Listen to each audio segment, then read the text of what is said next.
வணக்கம். இது கேள்விக்களம் மக்களின் மேடை. மூன்றாவது நாளாக நாடாளுமன்றம் முடங்கியிருக்கிறது. நாடாளுமன்றத்திற்குள் அத்துமீறல் விவகாரம் நடைபெற்ற பிறகு இதற்கு உரிய விளக்கத்தை அளிக்க வேண்டும் பாஜக என்று கூறுகிறது எதிர்க்கட்சி.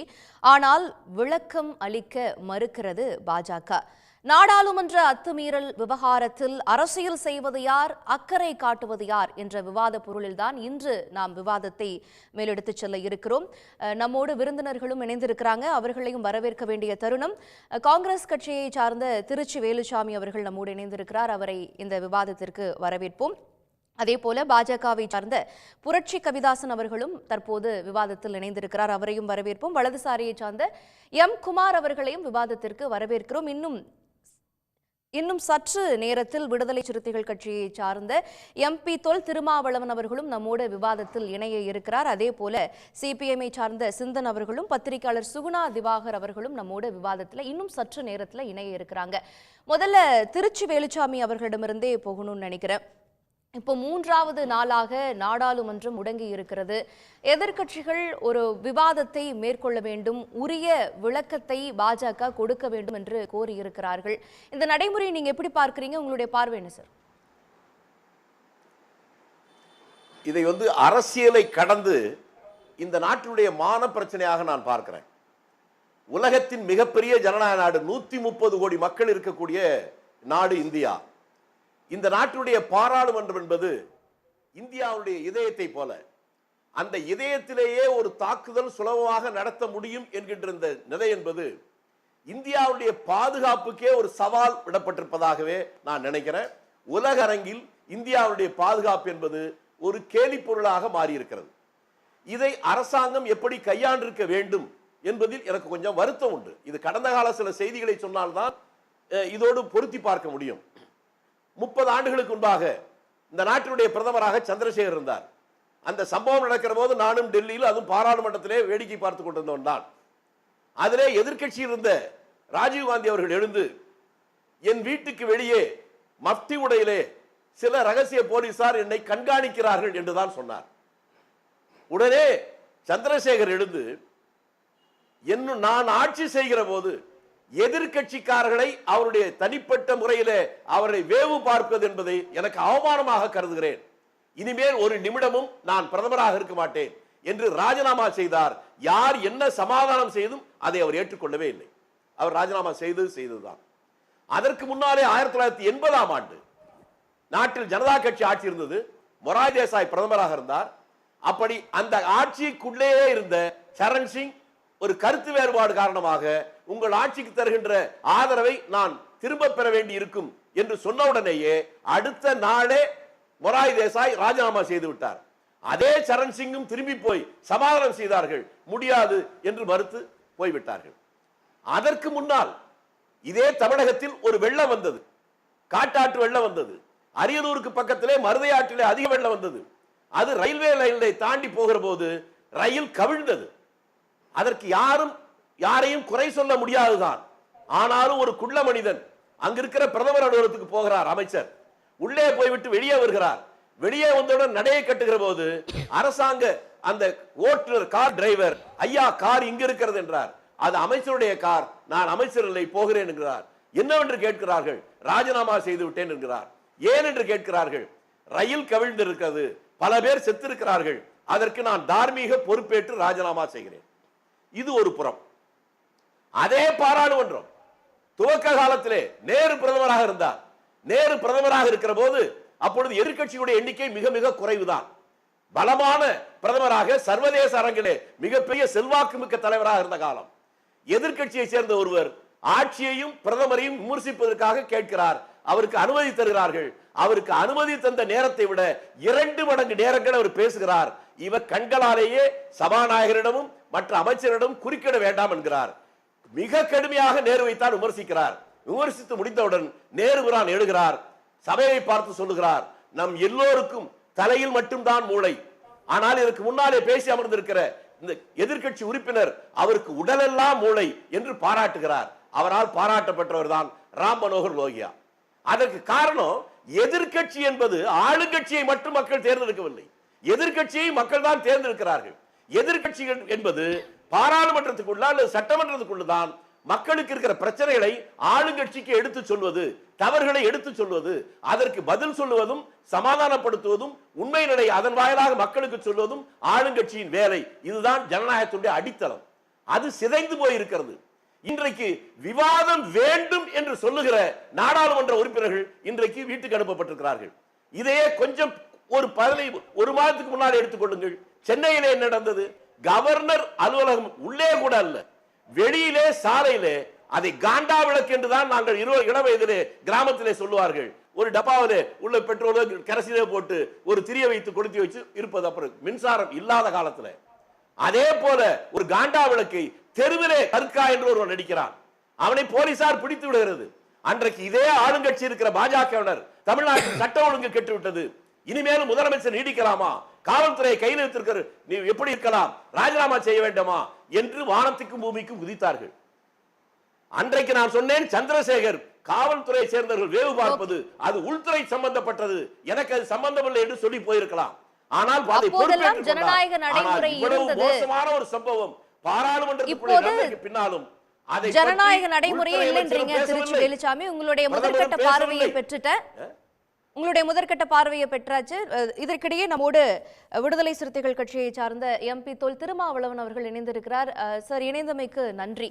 இப்போ 3வது நாளாக நாடாளுமன்றம் முடக்கப்பட்டிருக்கிறத பார்க்கிறோம். ஆனால் இந்த பாஸை கொடுத்த அந்த எம்பி, பிஜேபி எம்பிக்கு இதுவரைக்கும் அவரை தகுதி நீக்கம் செய்வதற்கோ இல்லை அவர் மேல் எந்த ஒரு நடவடிக்கை எடுப்பதற்கோ அவர் பதில் கொடுப்பதற்கு எதுவுமே பாஜக தரப்பிலிருந்து எடுக்கப்படலையே. இதை நீங்க எப்படி பாக்குறீங்க? இது ரொம்ப அதிர்ச்சி அளிக்கக்கூடிய ஒன்றாக இருக்கிறது. அந்த 2 பேர் பார்வையாளர் மடத்திற்கு வருவதற்கு பரிந்துரை செய்தவர் பாஜக எம்பி, மைசூரை சார்ந்தவர். இதுவரையில் அவருக்கு விளக்கம் கேட்டு மக்களவை தலைவர் அறிக்கை அனுப்பியதாக தகவல் ஏதும் இல்லை. அவரே பேட்டி கொடுத்ததாக சில தகவல்கள் கிடைத்துள்ளன.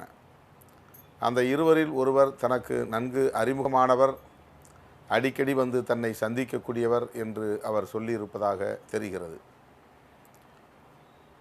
தனக்கு நன்கு அறிமுகமானவர் என்றாலும் கூட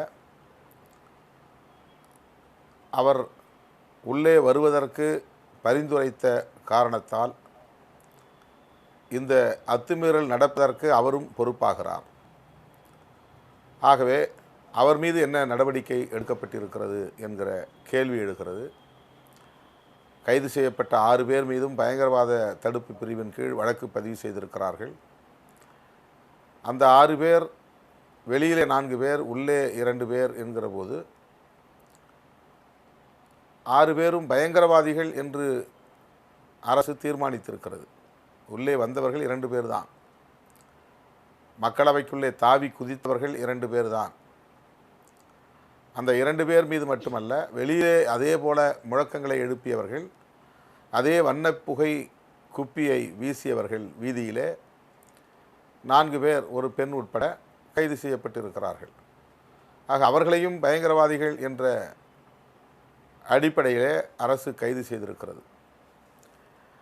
அதை நாம் சரி என்று ஏற்றுக்கொண்டால், அவர்கள் அந்த இருவரும் உள்ளே வருவதற்கு பரிந்துரைத்த பாஜக எம்பி பிரதாப் சிம்ஹா மீது ஏன் இன்னும் நடவடிக்கை எடுக்கவில்லை அல்லது அவரை விசாரிக்கவில்லை? இந்த தாக்குதல் அல்லது அத்துமீறல் திட்டமிட்டு நடத்தப்பட்ட ஒன்றாக தெரிகிறது. ஏற்கனவே இங்கு வந்து உள்ளே இந்த அமைப்பை எல்லாம், வடிவத்தை எல்லாம் பார்த்த பிறகுதான் இந்த முடிவுக்கு அவர்கள் வந்திருக்க முடியும். பார்வையாளர் மாடம் எங்கே உள்ளது, அங்கிருந்து கீழே குதிப்பதென்றால் எவ்வளவு உயரம், அப்படி குதிக்கிற போது அடிபடுமா அடிபடாதா என்றெல்லாம் ஒரு முறைக்கு 2 முறை அவர்கள் வேவு பார்த்த பின்னர் தான் இந்த நடவடிக்கையில் ஈடுபட்டு இருக்கிறார்கள். ஆகவே ஏற்கனவே அவர் இதே நாடாளுமன்ற உறுப்பினரால் பரிந்துரைக்கப்பெற்று பார்வையாளர் மாடத்திற்கு வந்தவராக இருக்கலாம் என்ற எண்ணமும் இருக்கிறது. உடனடியாக இந்த சம்பவம் நடந்து உடனடியாக மக்களவைத் தலைவர் அடுத்த அமர்வை கூட்டுகிறார். அதாவது உள்ளே அது அந்த புகை பரவி அது வெளியேற்றப்படவில்லை, அல்லது அது நச்சு புகையா நல்ல புகையா என்று கண்டறியப்படவில்லை. அதற்குரிய வல்லுநர்கள் யாரும் அங்கே அழைக்கப்படவில்லை. அந்த சம்பவம் நடந்த 1 மணி நேரத்திற்குள்ளாக மறுபடியும் மக்களவையை கூட்டி மக்களவைத் தலைவர் ஓம் பிர்லா அவர்கள் இருக்கையிலே அமர்ந்து அவையை நடத்துகிறார் என்று சொன்னால், எந்த துணிச்சலில் அவர் அந்த அவைக்குள்ளே வந்து மறுபடியும் அமர்ந்தார், அவையை மறுபடியும் கூட்டினார்? அது ஒருவேளை நச்சுப்புகையாக இருந்தால் எல்லோருக்கும் ஆபத்து தானே? இது மிகப்பெரிய கேள்வியை எழுப்புகிறது, அச்சத்தை எழுப்புகிறது. அந்த புகை நல்ல புகை தான், நச்சு புகை இல்லை என்று எப்படி அவர்களுக்கு உடனே தெரியும்? அந்த அவையில் மறுபடியும் ஏன் கூட்ட வேண்டும்? அடுத்த நாள் அவையை கூட்டியிருக்கலாம் அல்லவா? எனவே இதன் பின்னணியில் பாஜகவுக்கும் ஏதேனும் தொடர்பு இருக்கிறதா என்ற கேள்வியும் எழுகிறது. ஜம்மு காஷ்மீர் தொடர்பான தீர்ப்பு வந்த ஓரிரு நாட்களில் கவனத்தை திசை திருப்புவதற்காக நடத்தப்பட்ட ஒரு நாடகமா இது என்ற கேள்வியும் எழுகிறது. எனவே இதற்கு முழு பொறுப்பேற்க வேண்டியவர் உள்துறை அமைச்சர் அமித்ஷா அவர்கள்தான். டெல்லியில் உள்ள காவல்துறையாக இருந்தாலும் சரி, நாடாளுமன்றத்தின் பாதுகாப்பாக இருந்தாலும் சரி, ஒட்டுமொத்தமாக அதற்குரிய பொறுப்புக்குரிய அமைச்சர் அமித்ஷா அவர்கள். அவர் இதுவரையில் அது குறித்து எந்த விளக்கத்தையும் தரவில்லை. விளக்கம் தர சொல்லி நேரடியாக அவைக்கு வர சொல்லி வலியுறுத்திய எதிர்க்கட்சி உறுப்பினர்களை 15 பேரை, 14 பேர் மக்களவையிலும் ஒருவர் மாநிலங்களவையிலும் 15 பேரை இடைநீக்கம் செய்து இந்த தொடர் முழுவதும் அவர்களால் பங்கேற்க முடியாத அளவுக்கு அவர்களை வெளியேற்றியது எதேச்சதிகாரத்தின் உச்சம். எனவே பாஜக அரசு ஜனநாயகத்தின் குரல் வலையை நெரிக்கிறது, பயங்கரவாத நடவடிக்கைகளுக்கு ஊக்கமளிக்கிறது என்கிற ஒரு நிலைதான் இதற்கு பின்னால் பாஜக இருப்பதாக நீங்க சொல்றீங்க தெரிகிறது. அந்த நிகழ்வு நடந்த அன்னைக்கு பிரதமர் மோடி அவர்களோ உள்துறை அமைச்சர் அமித்ஷா அவர்களோ அந்த அவையில இல்ல. ராகுல் காந்தி அவர்கள் இருக்கிறாங்க. அந்த அத்துமீறல் சம்பவத்துக்கு அவரும் உள்ள வந்து அந்த தடுக்கக்கூடிய அந்த முயற்சிகள் எல்லாம் எடுக்கிறத நம்ம பார்க்கிறோம். அமித்ஷா அவர்களோ மோடி அவர்களோ அவையில் இல்லாதது, அதே போல இவ்வளவு முறை நாடாளுமன்ற உறுப்பினர்கள் விளக்கம் கேட்டும் விளக்கம் அளிக்காதது, இதையெல்லாம் வச்சுதான் இவர்கள் திட்டமிட்டே இதை செய்திருப்பாங்க அப்படிங்கிற ஒரு சந்தேகத்தை எதிர்க்கட்சிகள் எழுப்புவதற்கு காரணமா இருக்கு அப்படின்னு புரிஞ்சுக்கலாமா? கட்டாயமாக நீங்கள் சொல்லுவது சரி என்றே நான் வழிமொழிய கடமைப்பட்டிருக்கிறேன்.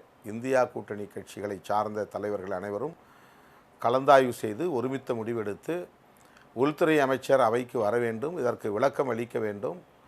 அது மட்டுமின்றி இந்த சம்பவம் குறித்து விவாதிப்பதற்கு அனுமதிக்க வேண்டும் என்று ஜனநாயகபூர்வமான 2 கோரிக்கைகளை எழுப்புவதென்று முடிவெடுத்து வந்து எழுப்புகிறார்கள். இதை ஏன் விவாதிப்பதற்கு அனுமதிக்கவில்லை? ஏன் உள்துறை அமைச்சர் இது குறித்து எந்த விளக்கத்தையும் இதுவரையில் தரவில்லை? உடனடியாக மக்களவைக்கு அவர் வந்திருக்க வேண்டாமா? அவர்தானே அதற்கு பொறுப்பான அமைச்சர். உறுப்பினர்களுக்கு என்ன ஆனது?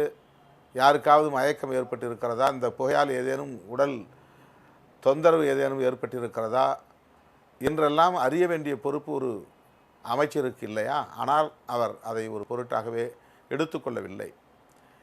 அது பற்றி எந்த விசாரணையும் நடத்துவதற்கு முன்னதாகவே அடுத்த அமர்வை எப்படி அவர்கள் நடத்தினார்கள் என்பதுதான் மிகப்பெரிய கேள்விக்குறியாக இருக்கிறது.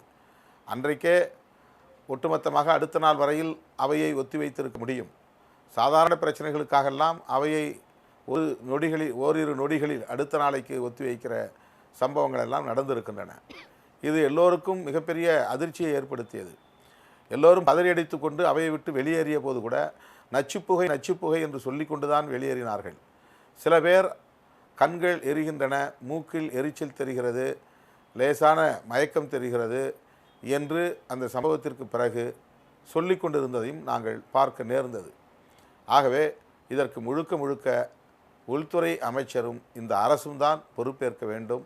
மக்களவை தலைவர் ஓம் பிர்லா அவர்களும் இப்போ தாக்குதல் நடத்தப்பட்ட பொழுது, இந்த அத்துமீறல் நடந்த பொழுது எம்பிக்கள் தான் அவர்களை சென்று பிடிச்சிருக்கிறாங்க.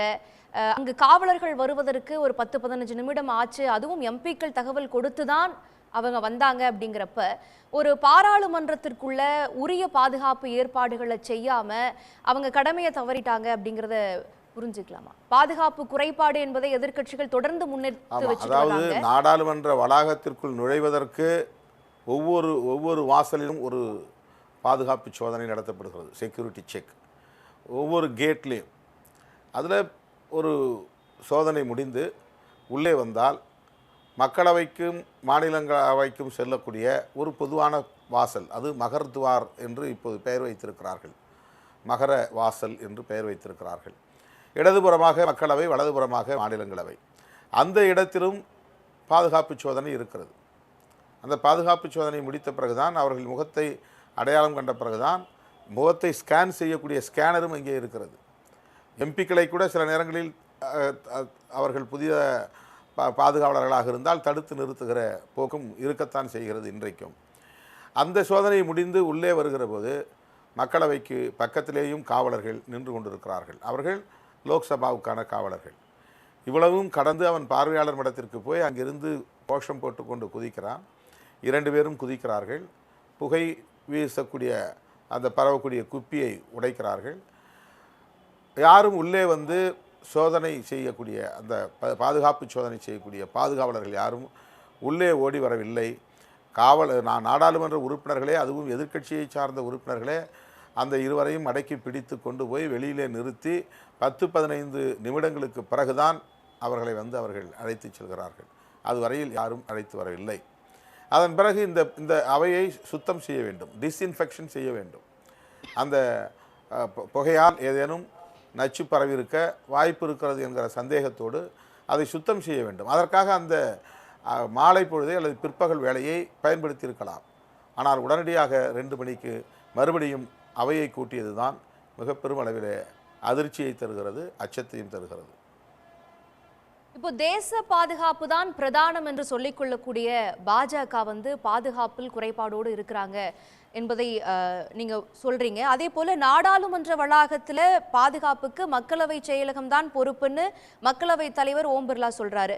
இன்னொரு பக்கம் உட்புற பாதுகாப்புக்கு மக்களவை தலைவரின் கட்டுப்பாட்டின் கீழே தான் வருகிறது என்று பிரகலாத் ஜோஷி குறிப்பிடுகிறார். இப்ப யாருடைய பாதுகாப்பின் கீழே தான் வருகிறது? அவர்களுக்கே இந்த குழப்பம் இருக்குதா? தேச பாதுகாப்புல பாராளுமன்றத்தினுடைய பாதுகாப்பிலேயே சமரசம் செய்வதை வந்து அவங்க ஒரு பெரிய விஷயமாவே கருதல அப்படிங்கறது புரிஞ்சுக்கலாமா? ஒட்டுமொத்தமாக உள்துறை அமைச்சர் தானே இதற்கு பொறுப்பு. மக்களவை செயலகத்திற்குள்ளே மக்களவை தலைவர் தான் பொறுப்பு என்றால் உள்துறை அமைச்சருக்கு அதிலே பொறுப்பு இல்லை, ஓம் பிர்லா அவர்களுக்குத்தான் இதிலே பொறுப்பு இருக்கிறது என்று அவர்களே கை நீட்டுகிறார்களா என்ற கேள்வி எழுகிறது.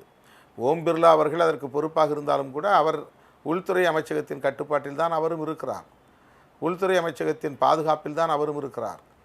அது தேச பாதுகாப்பு என்பது அது தனி இராணுவத்துறை, அதற்கு தனி அமைச்சர் இருக்கிறார். அவர் ராஜ்நாத் சிங், அவருக்கும் இதற்கும் எந்த தொடர்பும் இல்லை.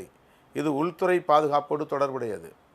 ஆகவே இந்த பாதுகாப்பு குறைபாடுகளுக்கு அல்லது கவனக்குறைவுக்கு உள்துறை அமைச்சர் தானே பொறுப்பேற்க முடியும். நல்ல வேளை அவர்கள் டெல்லி அரசாங்கத்தின் மீது இந்த பொறுப்பை தட்டி கழிக்காமல் கெஜ்ரிவால் தான் இதற்கு பொறுப்பு என்று சொல்லாமல் இருப்பது ஒரு வகையிலே ஆறுதல். ஆக இப்படி அவர்கள் கவனக்குறைவாக இருந்திருக்கிறார்கள், பாதுகாப்பு குறைபாடுகள் இருந்திருக்கின்றன என்பதெல்லாம் நமக்கு ஒரு புறம் வலியை தந்தாலும் இன்னொரு புறம் நமக்கு மிகப்பெரிய தலைக்குனிவை இது ஏற்படுத்தியிருக்கிறது. உலக அரங்கில் இந்தியாவின் பாதுகாப்பு நடவடிக்கைகள் எவ்வளவு பலவீனமாக இருக்கிறது. நாட்டை ஆளுவோர் கூடுகிற மிக உயரிய பெருமன்றம் மக்களவை, மாநிலங்களவை, அங்கேயே பாதுகாப்பு இல்லை என்கிற நிலைதான் ஏற்பட்டிருக்கிறது. அவர்கள் வீசிய அந்த கண்ணீர் புகை என்பது ஒரு நச்சு புகை இல்லை என்பதுதான் அதில் பெரிய ஆறுதல். அவர்கள் யாரும் பயங்கரவாதிகள் இல்லை, அல்லது அவர்கள் நாட்டை துண்டாடக்கூடியவர்கள் இல்லை.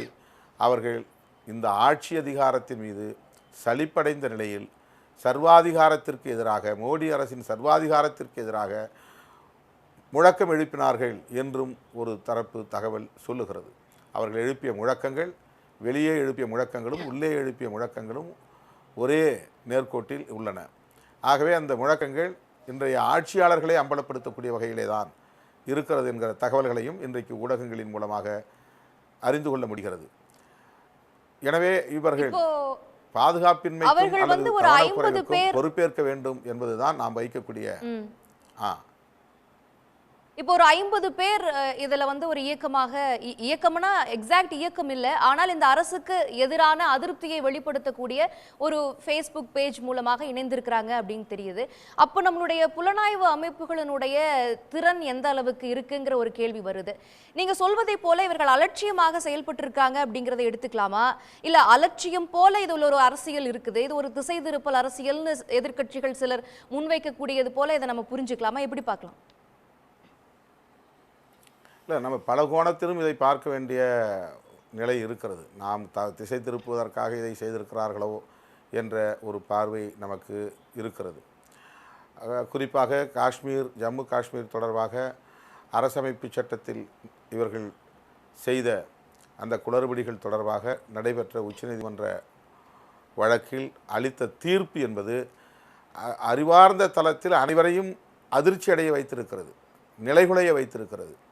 இப்படி ஒரு தீர்ப்பை உச்சநீதிமன்றம் வழங்கியிருக்கிறதே, அதுவும் தலைமை நீதிபதியும் அதில் இடம்பெற்றிருக்கிறாரே என்று அறிவார்ந்த தளத்தில், இந்த இன்டலெக்சுவல் ஏர்னா அந்த பகுதியிலே ஒவ்வொருவரும் கடுமையாக விமர்சித்து கொண்டிருக்கிறார்கள். இது எப்படி நடந்தது, எப்படி இது நிகழும், எந்த மாநிலத்தையும் இவர்கள் கலைக்க முடியும், எந்த மாநிலத்தையும் இவர்கள் துண்டாட முடியும் என்ற அளவுக்கு ஒரு தீர்ப்பு வந்திருக்கிறதே என்று அரசியல் தளத்தில் மட்டுமல்ல, அரசியலுக்கு அப்பாற்பட்ட தளத்திலும் கடுமையான விமர்சனங்கள் வந்து கொண்டிருந்த சூழலில் திடீரென்று அடுத்த நாளே இந்த பிரச்சனையை பற்றி எல்லா ஊடகங்களும் பேசத் தொடங்கிவிட்டன.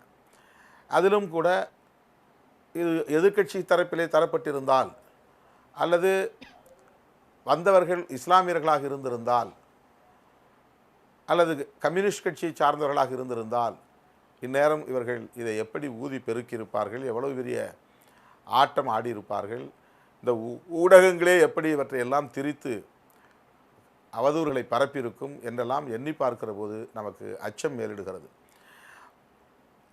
மக்களவைத் தலைவர் உடனடியாக அந்த கூட்டத்தை கூட்டியது நமக்கு இன்னொரு கோணத்தில் அந்த சந்தேகத்தை எழுப்புகிறது. பிஜேபிக்கு இது தெரிந்தே நடந்திருக்கிறதா, ஆளுங்கட்சி சார்ந்தவர்களுக்கு தெரிந்தே நடந்திருக்கிறதா, ஆளுங்கட்சி உறுப்பினர் தானே 2 பேருக்கும் அனுமதி பெற்று தந்திருக்கிறார், அவரை இதுவரையில் விசாரிக்கவில்லையே, அவர் மீது எந்த நடவடிக்கையும் எடுக்கவில்லையே, குறைந்தபட்சம் அவரை சஸ்பென்ஷனாவது செய்திருக்க வேண்டுமல்லவா, இடைநீக்கமாவது செய்திருக்க வேண்டுமல்லவா, இதுவெல்லாம் எண்ணற்ற பல கேள்விகளை எழுப்புகிறது. ஆகவே தான் நாம் பல்வேறு கோணங்களில் இந்த பிரச்சனையை அணுக வேண்டி இருக்கிறது என்று குறிப்பிடுகிறேன். ஓகே, இந்த சம்பவம் வந்து பல கோணங்களை வழங்கி இருக்குன்னு சொல்றீங்க. எங்களோட நேரத்தை பகிர்ந்து கொண்டமைக்கு நன்றி திரு தொல் திருமாவளவன். நன்றி. தொடர்ந்து நம்மோடு புரட்சி கவிதாசன் அவர்களிடம் இதை பற்றிய விவாதத்தை தொடரணும்னு நினைக்கிறேன். திரு புரட்சி கவிதாசன், இப்போ எதிர்க்கட்சிகள் தொடர்ந்து வலியுறுத்துறாங்க ஒரு விவாதத்தை இது தொடர்பாக மேற்கொள்ளணும்னு. விவாதம் நடத்தி அதில் விளக்கம் கொடுக்கறதுல என்ன பிரச்சனை இருக்கு? இதற்கு பொறுப்பாக இருக்கக்கூடிய உள்துறை அமைச்சர் இதுக்கு பதில் கொடுத்தா என்ன குறைச்சல்? முதலில் நடந்த அசம்பாவிதத்திற்கு பொறுப்பேற்பது என்பது ஒரு ஆரோக்கியமான செயல். அதை மத்திய அரசாங்கம், ஆளும் கட்சி நிச்சயமாக பொறுப்பேற்றுக் கொள்கிறது. அடுத்தபடியாக இந்த நடந்த அசம்பாவிதம் பயங்கரவாதமா போராட்டமா என்பதை நாம் புரிந்து கொள்ள வேண்டும். பயங்கரவாதம் என்றால் ஆயுதங்கள் இருக்க வேண்டும், குறைந்தபட்ச ஆயுதங்கள். அண்ணன் திருமாவளவன் அவர்கள் கூட கண்ணீர் புகை அப்படின்னு சொன்னாங்க. இல்லை, கண்ணீர் புகை கிடையாது. கண்ணீர் புகை கூட போலீஸ்கிட்ட அது ஒரு ஆயுதம், இராணுவத்தில் அது ஒரு ஆயுதம். தண்ணீர் பீச்சை அடிக்கிறது ஒரு ஆயுதம், லத்தி என்பது ஒரு ஆயுதம். ஆனால் அது மாதிரி கூட இல்லை, அது சாதாரண வண்ணப்புகை. திருவிழாக்களில், கேளிக்கைகளில், வீட்டு நிகழ்ச்சிகளில், வைபவங்களில் பயன்படுத்தக்கூடிய வண்ணப்புகை. அதை முதலிலே புரிந்து கொள்ள வேண்டும். இந்த வண்ணப்புகையை வந்தவர்கள் எதற்காக பயன்படுத்தினார்கள் என்று பார்க்கிற பொழுதுதான் அங்கே ஒரு குற்ற பின்னணி இருக்கிறது. அதில் ஒருவர் அண்மையிலே ஆண்டு கணக்கிலே போராடிய விவசாயிகளுடைய போராட்டத்தில் பங்கேற்றவர், பின்னிட்டு காங்கிரஸ் இயக்க வேட்பாளருக்காக ஓட்டு கேட்டவர். நல்லா புரிஞ்சுக்கணும், அவருடைய பின்னணி அதுதான். நீலம் சிங்குடைய பின்னணி, அந்த பெண்மணியுடைய பின்னணி காங்கிரஸுடைய வேட்பாளருக்கு ஓட்டு கேட்டு தேர்தல் பிரச்சாரம் செய்தவர். அதற்கு முன்பாக விவசாயிகளுடைய போராட்டத்தில் ஆண்டு கணக்கில் நடந்த அந்த போராட்டத்தில் ஈடுபட்டவர். இன்னும் சொல்ல போனால் இந்தியாவுடைய பாதுகாப்பான இடமாக பிரதமர்கள், புதிய பிரதமர்கள் பதவியேற்கும் இடமாக இருக்கிற செங்கோட்டையின் உச்சியின் மீது பறந்து கொண்டிருக்கிற தாயின் மணிக்கொடி, இந்த பாரத மணித்திருநாளுடைய மூவர்ண கொடியை வெட்டி வீழ்த்திவிட்டு காலிஸ்தான் கொடியை ஏற்றிய தேச விரோதிகள் அந்த விவசாயிகள் ஆர்ப்பாட்டத்திலே இருந்தார்கள் என்பதை நாடறியும். அதை யாருமே மறுக்க முடியாது. அதனால இந்த நீலம் சிங் என்பவர் படித்துவிட்டு வேலை இல்லாமல் இருக்கிறேன் அப்படிங்கிறது ஒரு ஃபோக்கஸ் தான். அவருடைய உண்மையான நோக்கம் எவ்வளவு படிச்சிருக்காருன்னு நீங்க அவருடைய ப்ரொஃபைல பார்த்தீங்கன்னா தெரியும். அப்படிப்பட்டவருக்கு வேலை வாய்ப்பு தாராளமாக கிடைக்கும். எங்கே எந்த யூனிவர்சிட்டிக்குனாலும் போகலாம் அல்லது வெளிநாடுகளுக்கு போகலாம். ஆனால் அவருக்கு அப்படி அல்ல, அவருக்கு அரசியல் ஆர்வம் இருக்கிறது என்றுதான் பார்க்க வேண்டும். அதே மாதிரி விரும்புறாரு. இந்த நீங்க வச்ச அந்த கருத்துக்கு ஒரு குறுக்கீடு நான் சொல்லி முடிச்சு இல்ல, நான் திருமாவளவன் இல்ல, நீங்க சொன்னதுல ஒரு அடிப்படையான பிரச்சனை இருக்கு. அதனால அதை நம்ம வந்து பார்வையாளர்கள்ட்ட அப்படியே போற மாதிரி விட்டுறக்கூடாது. இந்த நாட்டுல வந்து விவசாயிகள் போராட்டம் ஓராண்டு நீடித்து நடந்தது என்பது உண்மை. அந்த அமைப்பு அதை நடத்தினவங்க 500க்கும் மேற்பட்ட அமைப்பை சேர்ந்தவர்கள். அவர்கள் வெளிப்படையாக இந்த அரசாங்கத்தோடு அமைச்சர்களோடு பேச்சுவார்த்தை நடத்தி இருக்கிறார்கள். அவர்கள் முன்வைத்த கோரிக்கையின் முன்னால் பிரதமர் மோடி தன்னுடைய முதுகெலும்பை கலற்றி வைத்துவிட்டு சரணடைந்திருக்கிறார். இன்றைக்கும் அந்த கோரிக்கைகளை நிறைவேற்றாத குற்றவாளி மோடி ஆட்சி. ஆனா கிடைக்கிற ஒரு வாய்ப்பை பயன்படுத்திக்கிட்டு போராடிய விவசாயிகள் மீது ஒரு அவதூறு செய்யுங்க. அந்த அவதூறை செய்யும் போது உண்மை இருக்குதா? தாயின் மணிக்கொடியை வெட்டினார்கள்னு சொல்றீங்க. சம்பந்தப்பட்ட நபர் யாரு? மோடி ஆட்சி.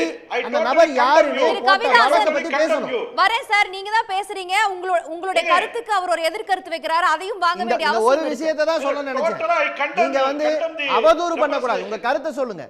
அவதூறு பண்ணீங்கன்னா அதுவும் ஓராண்டு போராடிய வெற்றிகரமான போராட்டத்தை நடத்தி களத்தில் முன்னின்று பதிவு செய்யப்பட்ட இயக்கங்கள், 500க்கும் மேற்பட்ட இயக்கங்கள், அரசை பின்வாங்க வைத்த இயக்கங்கள், பெருமைக்குரிய இயக்கங்கள். அவங்களை அவதூறு செய்யாதீங்க, மற்றபடி பேசுங்க. திரு கவிதாசன், நீங்க என்ன எனக்கு அறிவுரை சொல்றீங்க? அவதூறு செஞ்சா அறிவுரை சொல்ற இடத்துல நாங்க இருப்போம். அப்ப அந்த விவசாயிகள் போராட்டமே தப்புன்றீங்களா? அப்புறம் ஏன் வேளாண் மசோதாக்கள் திரும்ப பெறப்பட்டன? அம்மா நான் கேக்குற கேளுங்க. இல்ல, நீங்க ஃபர்ஸ்ட் என்ன சொன்னீங்க? இது வந்து போராட்டமா பயங்கரவாத தாக்குதலா அப்படிங்கறதுல ஒரு சந்தேகம் இருக்குது. அவங்க ஒண்ணும் ஆயுதங்களை தூக்கிட்டு போகல, அவங்க தூக்கிட்டு போனது வண்ணப்பொடிகள் அப்படினீங்க. எதுவா கூட இருக்கட்டும், அதை எப்படி உள்ள எடுத்து செல்ல முடியும்? அங்கதானே பாதுகாப்பு குறைபாடு இருக்கு. சொல்லி இல்ல இதே போராட்டத்தை தோழர் பகத்சிங் அவர்கள் ஆங்கிலேயர் ஆட்சி காலத்துல பாராளுமன்றத்துல யாருக்கும் எந்த விதமான பாதிப்பும் இல்லாமல் வெறும் சத்த வரக்கூடிய பட்டாசை வெடித்துவிட்டு துண்டு பிரசுரங்களை கொடுத்துவிட்டு அங்கே இன்குலாப் ஜிந்தாபாத் என்று சொன்னதை நீங்கள் புகழக்கூடியவர்களாக இருக்கிறீங்க. அவருடைய குரலை ஜனநாயகத்தின் குரல் என்று வர்ணிக்கிறீங்க. அது போராட்டம் என்று சொன்னால் அது ஜனநாயகம் என்று சொன்னால் இதுவும் ஜனநாயகம் தான். அதனால நீங்க வந்து பகத்சிங் செஞ்சா போராட்டம் இல்ல, அது சரினா இது சரின்னு சொல்ல வரீங்களா? ரெண்டு பேரை திட்டமிட்டு உள்ள அனுப்பி இருக்கீங்க. எதுக்காக அனுப்பிச்சீங்க? அதுக்கு நேரடியா விஷயத்துக்கு வாங்க. ஏன் சுத்தி வளைக்கிறீங்க? உங்க கட்சியில பகத்சிங் இருக்க வாய்ப்பு இல்ல. உங்கள மாதிரி அமைப்புகள்ல பகத்சிங் வளர வாய்ப்பு இல்ல. நீங்க திட்டமிட்டு உள்ள அனுப்பின ஆட்கள். நீங்க தான் நாடாளுமன்றத்தில் ஆட்சியில் இருக்கீங்க. நாடாளுமன்றத்தில் ஆட்சியில் இருக்கிற நீங்க ஆங்கிலேயர்கள். உங்க கட்சிக்குள்ள யாருக்காவது மாற்று கருத்தா? RSSக்கு மோடியை பிடிக்கலையா? புரியல நீங்க என்ன சொல்ல வரீங்கன்னு. நீங்க திட்டமிட்டு அனுப்பின ஆட்கள். உங்க MP சம்பந்தப்பட்டிருக்காரு. வெளிப்படையா சொல்லுங்க. நீங்க பகத்சிங் வேற உள்ள அனுப்பிச்சிருக்கீங்க. உங்க கட்சியில் அவர் இருக்க வாய்ப்பே இல்ல. பகத்சிங் பேச முடியும். நீங்க என்ன வேணாலும் சொல்லுங்க. எல்லாம் இருக்கு. பேச விடுங்க. நாட்டுக்காக உயிர் கொடுத்த பகத்சிங் எவ்வளவு பெரிய தியாகி. அவர் அவமானப்படுத்தி பேச விடு. தேசத்துக்கு துரோகம் இல்ல. பண்ண அந்த கூட்டத்துல நீங்க கத்து கொடுக்குறீங்க. பகத்சிங்க காட்டி கொடுத்தது யாரு? பகத்சிங்க நீங்க என்ன சொன்னீங்க? நீங்க நாட்டையே காட்டி கொடுத்தீங்க. ஓகே ஓகே இங்க பாருங்க, விவாத நிகழ்ச்சி சீரியஸா பேசுங்க. அந்த ஈழத்துல சீரியஸா பேசணும். ஓகே பேசுறீங்க. காங்கிரஸ் கட்சிக்காரங்க சொல்லியிருக்கிறாரு. நீங்க சரி எதுவா கூட இருக்கு சார். உள்துறை அமைச்சர் வந்து ஒரு விளக்கத்தை கொடுத்தா தெளிவா இருப்போது. அனுமதிங்க. கருத்தை சொல்லுங்க. உள்துறை அமைச்சர் ஒரு விளக்கத்தை கொடுத்தா தெளிவா இருப்போது. பகத்சிங்க ஏன் கேவலப்படுத்துறீங்க? நான் கருத்தை சொல்லி, அதாவது நடந்த அசம்பாவிதம் குற்ற செயலா பயங்கரவாதமா என்பது பொறுத்து அனைத்து கோணங்களிலும் விசாரணை அனைத்து ஏஜென்சி மூலமாகவும் நடந்துகிட்டு இருக்கு.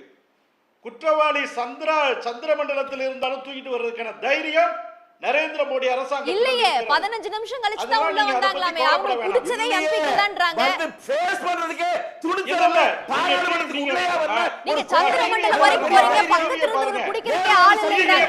விவாதத்தை சந்திக்கவே உங்களுக்கு துப்பு இல்ல. இல்ல டிவியை பாருங்க. மக்களவை என்பது துப்பாக்கி முனையில் நடத்தப்படுவது அல்ல.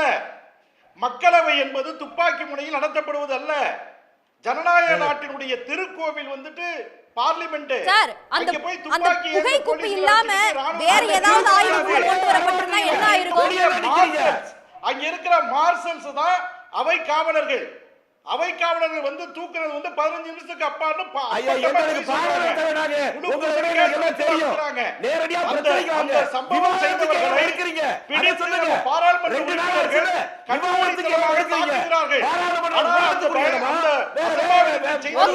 உறுப்பினர்கள் எதிர்வினையுமே செய்யாம அடி வாங்கிக்கிட்டு தான் இருக்கிறாங்க. ஒரு சில வினாடிகள்லயே மார்ஷல் என்று சொல்லப்படுகிற அவை காவலர்கள் வந்து விடுறாங்க, தூக்கிக்கிட்டு போயிடுறாங்க. அந்த மாதிரியான புகை நச்சு புகையோ விஷ புகையோ இல்ல. அது வந்து வண்ண புகை. இல்ல அதுக்காக அனுமதிக்க முடியுமா? நச்சு புகை இல்லை அப்படிங்கிறதுக்காக இந்த சம்பவத்தை நீங்க சப்போர்ட் பண்ணுவீங்களா? இது வந்து போராட்டமா பயங்கரவாதமா இன்னும் முடிவாகல அப்படின்னா எதுவாக இருந்தாலும் செக்யூரிட்டி லேப்ஸ் இருக்குது. அதற்கு இந்த அரசாங்கம் பொறுப்பேற்கணும். உள்துறை அமைச்சர் பதில் கொடுக்கணும், விவாதம் நடத்தணும்னு கேக்குறாங்க. இத பத்தி கேள்வி கேட்டா அவங்க தூக்கி வெளியே போடுறீங்க. செக்யூரிட்டி லேப்ஸ் இல்ல, வெப்பனோட வந்தாதான் செக்யூரிட்டி லேப்ஸ். பார்வையாளர்கள் மாடத்திலே வருவதற்கு பரிசோதிக்கப்பட்டு 4 கட்ட பரிசோதனைக்கு பிறகுதான் வந்திருக்கிறாங்க. பார்வையாளர் மாடத்திலிருந்து கீழே வந்து 15 அடி உயர்ந்தான். அண்ணன் திருச்சி நம்ம திமுக எம்பி சொல்றாரு 25 அடி உயரத்திலிருந்து குதிச்சாங்க. 25 அடி உயரத்திலிருந்து குதிச்சிருந்தா அவன் கால்கையை நொறுக்கி கேஷுவாலிட்டியா இருப்பான். குதிச்சத பாக்கலையா? கூட இல்ல விஷுவல்ல பாக்கலையா? கவுண்ட் போட்டு எல்லா டிவில காமிச்சாங்களே சார். எங்க குதிச்சாரு? அப்ப வேற திசை நோக்கி போகுது. இந்த பதில பார்லிமென்ட்ல சொல்ல வேண்டியது. அதுக்கே பிரதமர் இல்ல, ஏன் உள்துறை அமைச்சர் இல்ல? அத சொல்லிட்டு பத்தி பேசுங்க. ஒரு 2 நாளாச்சு 2 பேரும் அந்த கோயிலுக்குள்ள வர மாட்டறாங்க. பதில் சொல்ல வேண்டியது பார்லிமென்ட்ல அவ செத்துமையா? தெருவுல சொல்லுங்க. பார்லிமென்ட் தான் சொல்லணும். ஏன் சொல்லல? என்கிற பொலிட்டிக்கல் அனலைசிங் சென்டர் ஒரு செய்தியை வெளியிடுது. அமெரிக்கா பேஸ்டு மார்னிங் கன்சல்டன்சி அப்படிங்கிற சென்டர். அது என்ன வெளியிடுது அப்படின்னா, உலக தலைவர்களில் முதலிடத்தில் இருந்த நரேந்திர மோடி 66 விழுக்காடிலிருந்து 77 விழுக்காடுக்கு சென்று விட்டார். ஐயா இந்த கதையில வேறாங்க. உங்க பொதுக்கூட்டத்துல பேசுங்க. சார் அதுக்கு இந்த டாபிக் என்ன சம்பந்தம்?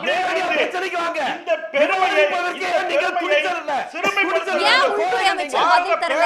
ஏன் எதிர்க்கட்சி எம்பிக்களை பேச விடல? துணிச்சலாத கோழைகள் உலகத்துக்கு எஜமானவா இருக்கணும். ஏன் வரல? ஏற்றுக்கொள்ள முடியாமல் எதிர்க்கட்சிகள் இது மாதிரி நீலி கண்ணீர் வடிக்கிறாங்க, நரிக்குச்சல் போடுறாங்க. நீங்க சுதந்திரத்துக்கு போராடி 25 வருஷம் ஆட்சியில் இருக்கீங்க. நாங்க எல்லாம் தெருவுல இருக்கோங்க.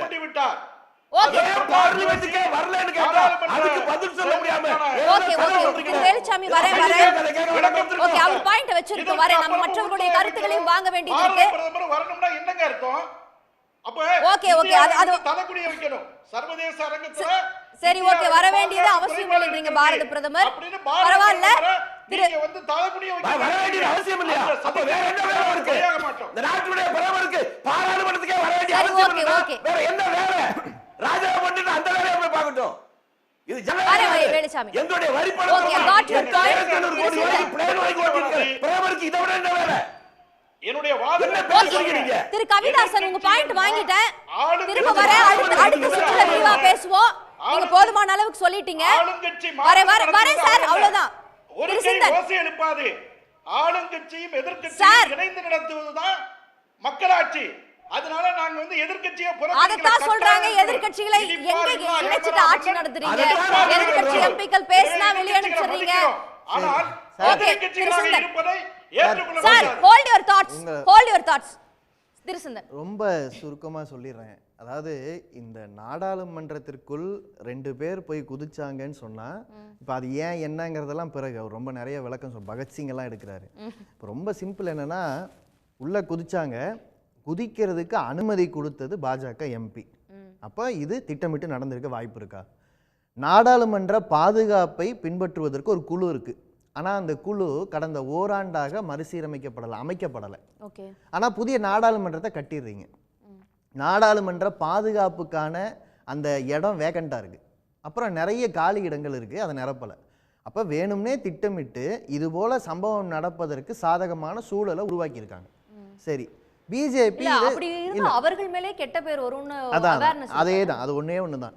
இப்போ இது பயங்கரவாத நடவடிக்கையா இல்லையா அப்படின்னு எங்களுக்கு தெரியாதுன்னு சொல்லிட்டு பிஜேபி நபர் சொல்கிறார். ஆனால் இவங்க என்ன பண்ணியிருக்காங்க, கைது செய்யப்பட்டவர்களை அவங்க என்ன சொல்ல வராங்கங்கிறதெல்லாம் கேட்க முடியாது. நம்ம இப்போ யுஏபிஏ வழக்கில் போட்டிருக்காங்க. அப்போ பயங்கரவாத சம்பவம் தாங்கிறத நாங்கள் சொல்லலை, அமித்ஷா கட்டுப்பாட்டில் இருக்கிற காவல்துறையும் மத்திய படையும் சொல்லுது. இப்போ யுஏபிஏ வழக்கு போட்டிங்களே என்ன நியாயம்னு கேட்கும்போது அதில் ஒன்று தான் அந்த அவங்களோட ரிமாண்ட் அப்ளிகேஷனில் இருக்குது. என்னென்னா, பிரதமர் மோடியை வந்து காணவில்லைன்னு ஒரு போஸ்டர் கையில் அடித்து தான் அவங்க உள்ளே போயிருக்காங்களாம். அதில் வந்து கண்டுபிடித்து கொடுப்போருக்கு சுவிட்சர்லாந்திலிருந்து கருப்பு பணத்தை மீட்டு பரிசாக கொடுப்போம்னு இருக்கான். ஸோ பயங்கரவாத சம்பவம் தான் இதுங்கிறதுக்கு நியாயமான விளக்கம் என்னன்னா, நடந்துட்டு இருக்கிறது மோடி ஆட்சிங்கிறது மக்களாட்சி கிடையாது. அப்போ அவங்க வந்து பகத்சிங் மாதிரி உள்ள வந்திருக்காங்க. மோடிங்கிற ஒரு அந்நிய கைகூலிய இப்போ அப்படிதான் வந்து புரிஞ்சுக்க வேண்டியிருக்கு அவங்க சொல்றதுல இருந்து. ஆனா ஏன் இதை செய்கிறார்கள் போது இந்த நாள்ல நடந்திருக்கிற 2 சார் அந்நிய கைகூலி அந்த மாதிரி வார்த்தைகளை தவிர்த்துருங்க. ஆமா சரி சார், ஓகே சார், தவறு சார். ஏன்னா ஒரு குற்றம் இழைத்தவர் பயன்படுத்தின வார்த்தையை சொன்னா கூட நமக்கு அது நோக்கம் இல்லை. இப்போ நம்ம வந்து விஷயத்துக்கு வரலாம் சார். இப்போ இந்த நாள்ல வந்து 2 செய்தி தான் எனக்கு கவலையா. ஒண்ணு, இந்த நாட்டுல சார், இந்த நாட்டுல தேர்தல் ஆணையர்னு ஒருத்தர் நியமிக்கப்படுவார். எப்பவுமே எதிர்கட்சி ஆளுங்கட்சி பிளஸ் தலைமை நீதிபதி 3 பேர் சேர்ந்து அவரை தேர்ந்தெடுப்பாங்க. இதை வந்து செலக்ட் கமிட்டி பரிந்துரைக்கும். ஆனா இந்த தடவை என்ன திருத்தி இருக்காங்க, பிரதமர் பிளஸ் ஒரு அமைச்சர், அதுக்கப்புறம் எதிர்கட்சி தலைவர், மெஜாரிட்டி வந்து பிரதமர் பிளஸ் அமைச்சருக்கே வந்துருது. செலக்ட் கமிட்டி கொடுக்காதவங்களையும் தேர்தல் ஆணையரா நியமிக்கலான்னு இருக்கு. தேர்தல் ஆணையத்துல எங்க வேணா நியமிக்கலான்னு இருக்கு. அப்ப என்ன அர்த்தம், வரப்போற தேர்தல் எப்படி நடக்கும்னு தெரியாது. இதே நாள்ல இன்னொரு பிரச்சனை வந்திருக்கு. என்னன்னா, ரஃபேல் ஊழல்ல சார், நேரா விஷயத்துக்கு வர சார், நம்ம நாட்டோட பாதுகாப்பு சம்பந்தப்பட்ட ரஃபேல் ஊழல் பத்தின விசாரணை இந்தியாவில் நடக்கிறத விடவும் பிரான்ஸ்ல நடக்கிறது முக்கியம். அதுக்கு ஒத்துழைப்பே தரமாட்டேங்கிறீங்கிற அறிக்கை நேற்று தான் வெளிவந்திருக்கு. இந்த 2 பிரச்சனையை மறைப்பதற்காக. ஏன்னா இதுல ஒண்ணு நம்ம நாட்டோட பாதுகாப்பு, ராணுவ பாதுகாப்பு சம்பந்தப்பட்டு இருக்கு. இன்னொன்னு நம்ம நாட்டோட ஜனநாயகத்தை பாதுகாக்கிற தேர்தல் ஆணையம் சம்பந்தப்பட்டு இருக்கு. இந்த 2 விஷயமும் விவாத பொருளாக வரக்கூடாது என்பதற்காக திட்டமிட்டு இந்த செயலை பாஜக செய்தது என்றுதான் முடிவுக்கு வர வேண்டி இருக்கு. அதனாலதான் நாடாளுமன்றத்தில் இது விவாத பொருளாக்காம இந்த கேள்வி எழுப்புற எம்பிக்களை வெளியே தூக்கி வீசிட்டு, ஆனா யார் அந்த நபர்களை உள்ள அனுமதிச்சாங்களோ, நுழைவுச்சீட்டு கொடுத்தாங்களோ அவர் மேல எந்த நடவடிக்கையும் இல்லை. இப்ப கேள்வி எல்லாம் பிஜேபி இதில் தொடர்பு பட்டிருக்கும் போது பிஜேபி தார்மீகமாக ஆட்சியில் தொடர முடியுமா? இந்த கேள்வி மக்கள் கேட்பாங்களா மாட்டாங்களா? ஒரு ஜனநாயக நாட்டை ஏன் இப்படி சீரழிக்கிறீங்க? சரி, கவிதாசன் ஷார்ட்டா ரெஸ்பாண்ட் பண்ணுங்க. நான் குமார் கிட்ட தான் சீரழிக்குது. எப்படி? ஹலோ, கேள்வி கேட்டா அம்மா சரி கவிதாசன் உடலையே அனுமதியே இல்லையே. சரி ஓகே அம்மா ஓகே, நான் குமாரோட பார்வையை வாங்கிட்டு வரேன். பாஸ் கொடுத்ததுதான். ஓகே, உங்க தொடர்புல பிரச்சனை இருக்கு. திரு குமார், இதை எப்படி பார்க்கலாம்? எதிர்கட்சிகள் தான் வந்து வீணாக இது போல வாதங்களை வந்து முன்னெடுக்கிறாங்க, எதிர்க்கட்சிகள் தான் இந்த பிரச்சனையை பெருசாக்குறாங்க என்பது போல அமித்ஷா அவர்கள் சொல்றாங்க. அமித்ஷா அவர்கள் இதற்கு விளக்கம் அளிக்க வேண்டும். உள்துறை அமைச்சராக அவருக்கு தார்மீக பொறுப்பு இருக்கிறது என்பதை எதிர்க்கட்சிகள் வலியுறுத்தினா, எதிர்க்கட்சிகள் எம்பிக்கள் எல்லாம் வெளியேற்றப்படுறாங்க. அதுல அவைக்கு வராத எம்பி உட்பட வெளியேற்றப்படுறதை நம்ம பார்க்கிறோம். இப்போ என்ன நடந்தாலும் பரவாயில்ல, நாங்க யாருக்கும் பதில் சொல்லக்கூடிய கடப்பாடு எங்களுக்கு இல்லை அப்படிங்கறத பாஜக தொடர்ந்து செய்து கொண்டே இருக்குது அப்படிங்கறத புரிஞ்சுக்கலாமா? இல்ல முதல்ல நம்ம சிந்தன் கொஞ்சம் குறுக்கிடாம பாத்துக்கங்க. அவர் குறுக்கிடுவார் அடிக்கடி, ஏற்கனவே நிறைய விவாதங்கள்ல அவர் அப்படிதான் பண்ணுவார். அதனால நான் முன்னக்கூட்டியே சொல்லிடுறேன் டோக்கன், அப்புறம் இல்லைன்னா அந்த ஃப்ளோ இல்லாம போயிடும். அதுக்காக அதாவது இந்த பாராளுமன்ற கட்டடம் கட்டி முடிக்கப்பட்டு கிட்டத்தட்ட ஒரு 10-12 நாள் தான் ஆயிருக்கிறது. இது நிகழ்ச்சியை ஆரம்பித்து 4ஆம் தேதி என்று நினைக்கிறேன். அது அந்த கட்டடத்தை இந்தியாவில் உள்ள இந்தியர்கள் எல்லோரும் பார்க்க வேண்டும் என்று அரசே ஒரு நோட்டிபிகேஷன் கொடுத்து அந்தந்த எம்பிக்கள் அந்தந்த எந்தெந்த பிரதேசத்துல யார் இருக்காங்களோ அதுல அந்த ஜூடிஷியல்ல இருக்கிற மக்கள் அந்த எம்பிக்கள்கிட்ட லெட்டர் வாங்கி கொண்டு வந்து பாராளுமன்றத்தை பார்க்கலாம் அப்படிங்கிறது அபிஷியல் டெக்ளரேஷன் இருக்குதுல. அதன் அடிப்படையில அவர் கொடுத்திருக்காரு. ஆனால் அவர் கொடுத்தது சரின்னு நான் சொல்லல. அவர் கொடுத்தது ஒரு தப்பு நடந்திருக்குன்னா அவர் இஸ் ரெஸ்பான்சிபிள். அவர் தான் அதுக்கு பொறுப்பெடுக்கணும். அது அவங்க அமித்ஷா அவர்கள் என்ன யார் சொல்லியிருந்தாலும் சரி, சம்பந்தப்பட்ட நபருக்கு அதுல பொறுப்பு இருக்கிறது என்கிறதை யாரும் தட்டி கழிக்க முடியாது. ஆனால் அவரை விசாரித்தார்களா இல்லையா, விசாரிக்கவே இல்லை என்று நண்பர் திருமாவளவன் அவர்கள் சொன்னார்கள். விசாரித்ததாக தான் எனக்கு செய்தி கிடைத்தது. விசாரித்திருக்கிறார்கள், ஆனால் அவங்க வெளியே இன்னும் அறிக்கை கொடுக்கல. விசாரித்திருக்கிறார்கள், அவர் இருக்கிறத சொல்லியிருக்கிறார். அவர் 2ல் ஒருத்தர் எனக்கு தெரிந்தவர், அறிமுகமானவர் தான் என்று சொல்லியிருக்கிறார். அது ஒரு பக்கம் இருக்கிறது. இரண்டாவதாக இந்த இதுல சம்பந்தப்பட்டவர்கள், இந்த நீலம் என்கிற பெண்மணி வந்து அவங்க ஃபார்ம் பில் போராட்டத்துல கலந்துட்டு இருக்காங்க. அந்த பூரா டெல்லி பூரா ஓடிட்டு இருந்தது. எனக்கு கூட அந்த வீடியோ வந்தது, நான் பார்த்தேன். அதே போல ஜனவரி 26, 2021 என்று நினைக்கிறேன், கடந்த ஆண்டு அந்த அன்றைக்கு தான் இந்த போராட்டம் உச்சகட்டத்தில் இருந்தது. பாராளுமன்றத்தை செங்கோட்டையை சுற்றி போராட்டம் நடத்தி அந்த கொடியை இறக்கி ஏத்தின போராட்டத்திலே அவங்க கலந்துகிட்டு இருக்கிற செய்தி இருக்கிறது. ஆகையினாலதான் அவங்க எல்லாத்தையும் பார்த்துதான் அவங்க இதெல்லாம் அவர்கள் வந்து கைது செய்யப்பட்ட பிறகு சேகரிக்கப்பட்ட தகவல்கள்.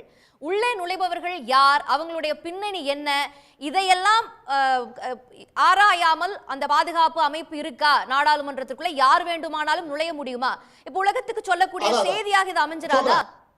அதாவது 350 பேர் அதுக்கு அதை ரெக்ரூட்மெண்ட் பண்ணிருக்கணும். அது இவ்வளவு பழைய கட்டடத்தை விட இது மிகப்பெரியது. அதற்கு 350 பேரை பிக்ஸ் பண்ணிருக்காங்க. 140 பேரோ 150 பேரோ தான் இதுவரைக்கும் போட்டிருக்காங்க. பாதுகாப்பு குறைபாடுங்கிறது 100% உண்மை. அதை நான் வந்து வக்காலத்து வாங்கல.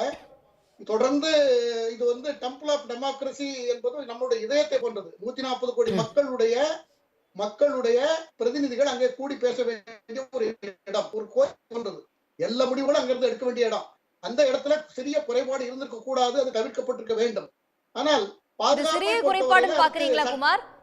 அது பாதுகாப்பு வண்ணப்பொடியாக இருந்ததுனால சிறிய குறைபாடு. வேற ஏதாவது இருந்திருந்தா, ஏதாவது ஒரு விஷவாயுவா இருந்திருந்தா, அது உண்மைதான். நீங்க சொல்றது உண்மைதான். இல்ல பிரைமரி இன்வெஸ்டிகேஷன் இல்லாம அது என்ன ரசாயனத்தை பயன்படுத்தினாங்க, என்ன நடந்துச்சு, அதை டிஸ்இன்ஃபெக்ட் பண்ணாம உடனடியாக அவை நடக்குது அப்படின்னா அப்ப பொறுப்புணர்வு மேல ஒரு கேள்வி வருகிறது. இல்ல இது வந்து திட்டமிட்டே நடத்தப்பட்ட ஒரு செயலா என்கின்ற சந்தேகத்தின் மேலும் வலுச்சேக்குதல் இல்லையா? அந்த சம்பவம் நடந்த ஒரு சில நிமிடத்தில் திருநாவுக்கரசர் காங்கிரஸ் எம்பி அவர்கள் தெளிவாக பேட்டி கொடுத்தார்கள். 1 மணி அளவில் அது நடந்தது, எப்படி நானும் அங்கே இருந்தேன் என்று சொன்னார்கள். அதை நான் கேட்டேன். அவர்கள் இப்ப சொன்னது தீபாவளி பண்டிகைகளுக்கு கொடுக்கக்கூடிய இல்ல, அது இன்வெஸ்டிகேட் பண்ணி தானே அது என்ன ரசாயனம், வெறும் வண்ணப்பொடியா அப்படிங்கறத நம்ம தீர்மானிக்க முடியும். அதுக்குள்ள எப்படி அவையை நடத்தலாம்? அவங்க அதாவது யார் வேணாலும் அந்த விசிட்டர்ஸ் மாடத்துக்கு யார் வேணாலும் போகலாம். அந்த அடிப்படையில அந்த பேனல்ல வந்துட்டாங்க, 2 பேரும் உள்ள வந்துட்டாங்க. உள்ள வந்தவர்கள் இப்படி எல்லாம் குதிப்பாரு எக்ஸ்பெக்ட் பண்ணல.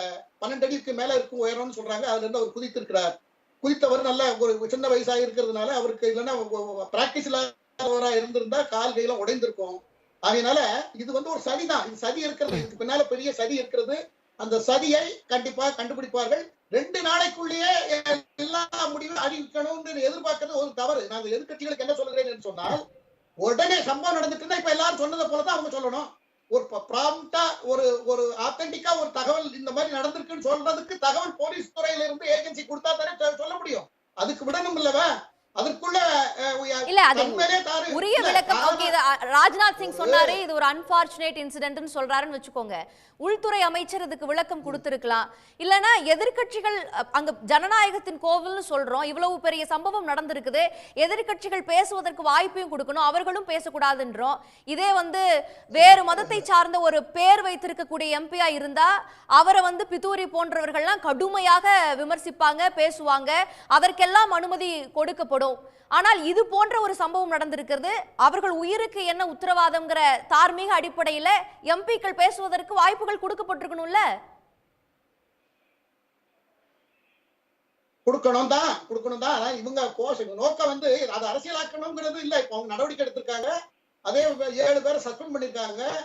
அந்த மக்களவைக்குள்ள இருக்கிற மார்ஷல்ஸ் அந்த பொறுப்பாளர்கள் எல்லாம் 7 பேரை சஸ்பெண்ட் பண்ணிருக்காங்க கவனக்குறைவா இருந்திருக்காங்க. அது தவிர எல்லா மாநிலங்களையும் பல அதிரடி படைகள் அனுப்பப்பட்டு கைது செய்யப்பட்டு எல்லாரும் பாட்டியாளா சிறையில் அடைக்கப்பட்டிருக்கிறார்கள். அவங்கள்ட்ட கஸ்டடி கேட்டிருக்காங்க. இன்னைக்கு நாளைக்குள்ள கஸ்டடி விசாரித்து தகவல்களை சேகரித்து அதுக்கப்புறம் கொடுப்பாங்க. அது வரைக்கும் பொறுமையா இருக்கணும் அல்லவா? அதற்குள்ள அரசாங்கத்துல நீங்க பொறுமையா இருக்கணும்னு சொல்றீங்க. இவங்க இந்திய பாராளுமன்றத்துல இவ்வளவு செக்யூரிட்டி லேப்ஸ் இருக்குன்னு சொல்லிட்டு பயங்கரவாத எண்ணம் கொண்ட வேற ஏதாவது விஷக்கிருமிகள் ஊடுருவிட்டா என்ன பண்ண முடியும்? நம்மளே படம் போட்டு காமிச்சு சொல்ல உலகத்துக்கு. உணர்ச்சி வசப்பட்டு பேசுறதுனால எந்த பயனும் ஆக போறது? உணர்ச்சி வசப்படல, பொறுமையா தான் கேக்குறோம். செய்ய வேண்டிய காரியங்களை செய்து கொண்டிருக்கிறார்கள். வெகு விரைவில் இந்த சதி திட்டம் வெளி உலகத்துக்கு அம்பலமாகும். அப்பொழுது தன்னை யாராவது தன்னுடைய அரசு நடக்கிறது பாரதிய ஜனதா கட்சியுடைய ஆட்சி, அந்த ஆட்சி அவங்களே அதை பண்ணிட்டாங்கன்னு சொல்றதுல எந்த விதமான அர்த்தமும் இருக்கிறதா நான் தெரியல. அதையாவது அவங்க சொல்லணும்ல. இல்ல அதையாவது விளக்கம் கொடுக்கணும்ல. எங்க ஆட்சியில நாங்களே எங்களுக்கு அவப்பெயர் உண்டாக்க விரும்புவோமா அப்படின்னு உள்துறை அமைச்சர் சொன்ன என்ன தப்பு? கண்டுபிடிக்க சொல்லுங்க. திரு வேலுச்சாமி முதல்ல சொன்னார்கள், பல தலைவர்கள் அந்த காலத்துல எப்படி நடந்து கொண்டார்கள் என்று. அது நானும் எனக்கு அதுல உடன்பாடு உண்டு. அப்படித்தான் இருக்கணும். அரசியல் இந்த காலத்துல அப்படி இல்ல, எந்த கட்சியிலும் அது இல்ல. அப்படித்தான் இருக்கணும். மானஸ்தர்கள் இருந்தார்கள் ஒரு காலத்துல, இன்றைக்கு அப்படி இல்லைங்கிறத நான் ஒத்துக்கிறேன். ஆனால் இந்த சம்பவத்திற்கு மத்திய அரசு குற்றம் சாட்டுறதை விட இதுக்கு பாதுகாப்பு குறைபாடு, இதுக்கு பொறுப்பாளர் லோக்சபா ஸ்பீக்கர் தான். இதோட அவருடைய முழுக்க அவருடைய கட்டுப்பாடு. டெல்லி போலீஸ் கூட உள்ள வர முடியாது. அதுக்கு முன்னால இருக்கிற அந்த மார்ஷல்ஸ், அதுக்கப்புறம் சிஆர்பிஎஃப் இவங்க எல்லாம் தான் அதுக்கு பாதுகாப்பு. அவர் ஸ்பீக்கர் என்னன்றாருன்னா மக்களவை செயலர் தான் பொறுப்புன்றாரு. ஆள் மாத்தியால் கை காமிச்சுக்கிறாங்க என்றால் மட்டும்தான் டெல்லி போலீஸ் உள்ளே வர முடியும். இப்போ 2வது அவர்கள் கூப்பிட்டதுனால கமிஷனர் போய் பேசி இந்த நடவடிக்கை எல்லாம் எடுக்கப்பட்டிருக்கிறது. அதனால வெகு விரைவில் அநேகமா மண்டே டியூஸ்டேக்குள்ள ஒரு நல்ல ப்ராப்பரா இப்படித்தான் இது நடந்ததுன்னு சொல்லக்கூடிய தகவலை வைத்துக் கொண்டு அரசு தரப்பில் விளக்கம் கொடுக்கும் என்று நான் எதிர்பார்க்கிறேன். சரி, அரசு விளக்கம் கொடுக்குன்றீங்க. திரு சந்தன் ஷார்ட்டா அவர் நடுவுல குறுக்கிட கூடாதுன்னு சொன்னதுனால அது குறுக்கிடல. இவர் இந்த அரசு என்ன வேணா செய்யுங்கிறதுக்கு கண்ணு முன்னால உதாரணம் இருக்கு. அவங்க கட்சியை சேர்ந்தவர் தான் சத்யபால் மாலிக், ஜம்மு காஷ்மீருடைய ஆளுநராக இருந்தவர். அவர் சமீபத்தில் பேட்டி கொடுத்தாரு. அதாவது இந்த நாட்டில் புல்வாமா தாக்குதல் நடந்த பொழுது இப்படி ஒரு அசம்பாவிதம் நடக்க வாய்ப்புள்ளது என்று பிரதமருக்கு தகவல் தெரிவித்தேன், ஆனால் அந்த நேரத்தில் அமைதியாக இருந்தார்கள். ஆனா அவர் லேட்டரா தானே அதை கோட் பண்றாரு. இல்ல அது என்ன அர்த்தம்? எங்க பாதுகாப்புல குறைபாடு, விமானத்தில் அனுப்பலாம்னு கேக்குறாருங்க ஒரு ஆளுநர். பிரதமர் அமைதியா இருந்திருக்காரு. நம்ம இன்னைக்கு நம்ம வீரர்களை இழந்திருக்கோம். அந்த அரசியல்ல யார் லாபம் அடைஞ்சாங்கன்னு பாருங்க. எனவே இவங்க அரசியல் செய்யணும், உங்களுக்கு சொந்த லாபம் வேணும்னா என்ன வேணா செய்வாங்க. ஓகே, இதன் பின்னால் பாஜகவும் இருக்குதுன்றீங்க. நிச்சயமா இருக்க வாய்ப்பு இருக்கு. திரு சுகுணா திவாகர், ஒரு அரசு அந்த அரசின் மேலே அவப்பெயரை ஏற்படுத்துவதற்கு நினைப்பாங்களா? பாதுகாப்பு குறைபாடு அப்படிங்கறத ஒரு பக்கம் சொல்லப்பட்டாலும் அவர்களே அனுமதிச்சிருப்பாங்கன்னு எதிர்க்கட்சிகள் சொல்றதெல்லாம் ஓவர் எக்ஸாஜரேஷனா பார்க்கப்படாத அமித்ஷா அவர்கள் சொல்றது போல. முதல்ல பிஜேபியினுடைய இப்போதைய குரலுங்கிறது உண்மையிலே ரொம்ப ரொம்ப ஆச்சரியமானதாக இருக்கிறது. ஏன்னா இப்போ இவர் புரட்சி கவிதாசன் அங்கே நடந்தது பயங்கரவாத சம்பவம் அல்ல, அது ஒரு போராட்டம் தான் அப்படின்னு சொல்லியிருந்தாரு. கிட்டத்தட்ட 9 ஆண்டுகளாக மத்தியில் ஆளக்கூடிய பிஜேபி அரசு எல்லா விதமான போராட்டங்களும் எப்படி எதிர்கொண்டிருக்கிறது அப்படின்னு நம்ம பார்த்தோம்னா, இப்போ குடியுரிமை திருத்த சட்டத்துக்கு எதிரான போராட்டமாக இருக்கட்டும், விவசாயிகளுடைய போராட்டமாக இருக்கட்டும், இது எல்லா போராட்டங்களுமே பயங்கரவாதமாகவும் தேச விரோத சம்பவமாக தான் தொடர்ச்சியாக பிஜேபியால் சித்தரிக்கப்பட்டது. இன்றைக்கி பீமா கோரகன் வழக்கில் வந்து சிறையில் வந்து பல ஆண்டு கணக்காக சிறையில் இருக்கக்கூடிய ஆனந்த் திருடுமுடைவாக இருக்கட்டும், வரவரவராக இருக்கட்டும், அல்லது இறந்து போன ஸ்டாண்ட் சாமியாக இருக்கட்டும், இவங்க யாருமே எந்த விதமான வன்முறை செயல்பாடுகளும் ஈடுபடாத அறிவுஜீவிகள், களப்பணியாளர்கள், செயல்பாட்டாளர்கள். அவங்க அத்தனை பேர் சிறையில் இருக்காங்க. பத்திரிகையாளர் சித்திக் அவர் கைது செய்யப்பட்டார். வேளாண் இந்த விவசாயிகளுடைய போராட்டத்தை ஆதரித்து யாராவது கருத்து சொன்னால் உடனே அவர்கள் வந்து இந்தியாவுடைய நன்மதிப்பை குலைத்து விட்டார்கள் அப்படின்னு சொல்லி பிஜேபி சொன்னது. ராகுல் காந்தி போய் லண்டனில் பேசினார், உடனே வந்து வெளிநாட்டில் போய் இந்தியாவை காட்டி கொடுத்து விட்டார் என்று குற்றம் சாட்டினார்கள். இப்படி இந்தியாவில் டீசா சேதுல்வாத் அவர் வந்து சிறையில் இருக்கிறார். இப்படி தொடர்ச்சியாக மோடி அரசுக்கு எதிராக போராடிய அத்தனை பேர் மீதுமே ஒரு தேச துரோக குற்றச்சாட்டுகளை தான் தொடர்ச்சியாக பிஜேபி சொல்லியிருக்கிறது. ஆனால் இன்றைக்கு நாடாளுமன்றத்தில் போய் இந்த மாதிரியான ஒரு அசம்பாவிதத்தை நிகழ்த்திய உடனேயே இல்லை இதில் போராட்டம் தான், அவர்கள் அவர்களும் போராடுவதற்கு உரிமை இருக்கிறது, அவர்கள் சாதாரண ஒரு வண்ண புகையை கொண்டு வச்சுக்கள் தான் போனாங்க, அவங்க தீபாவளி மத்தாப்பு கொடுத்து போனாங்க அப்படிங்கிற அளவில் பிஜேபி இதை டீல் பண்ணுதுன்னா, இங்கே நடந்து கொண்டிருப்பது பிஜேபி ஆட்சி. இந்த கடிதத்தை அனுமதி கடிதத்தை கொடுத்தவர் பிஜேபி எம்பி என்கிற காரணத்துக்காக பிஜேபி ஒரு மென்மையான குரல்ல வந்து பேசிக் கொண்டிருக்கிறது. அப்ப அவங்க அந்த போராட்டத்தை முன்வைத்தவர்களுடைய நோக்கம் இருக்குல்ல, அது வந்து இந்த அரசுக்கு எதிரானதாகத்தானே இருக்கிறது.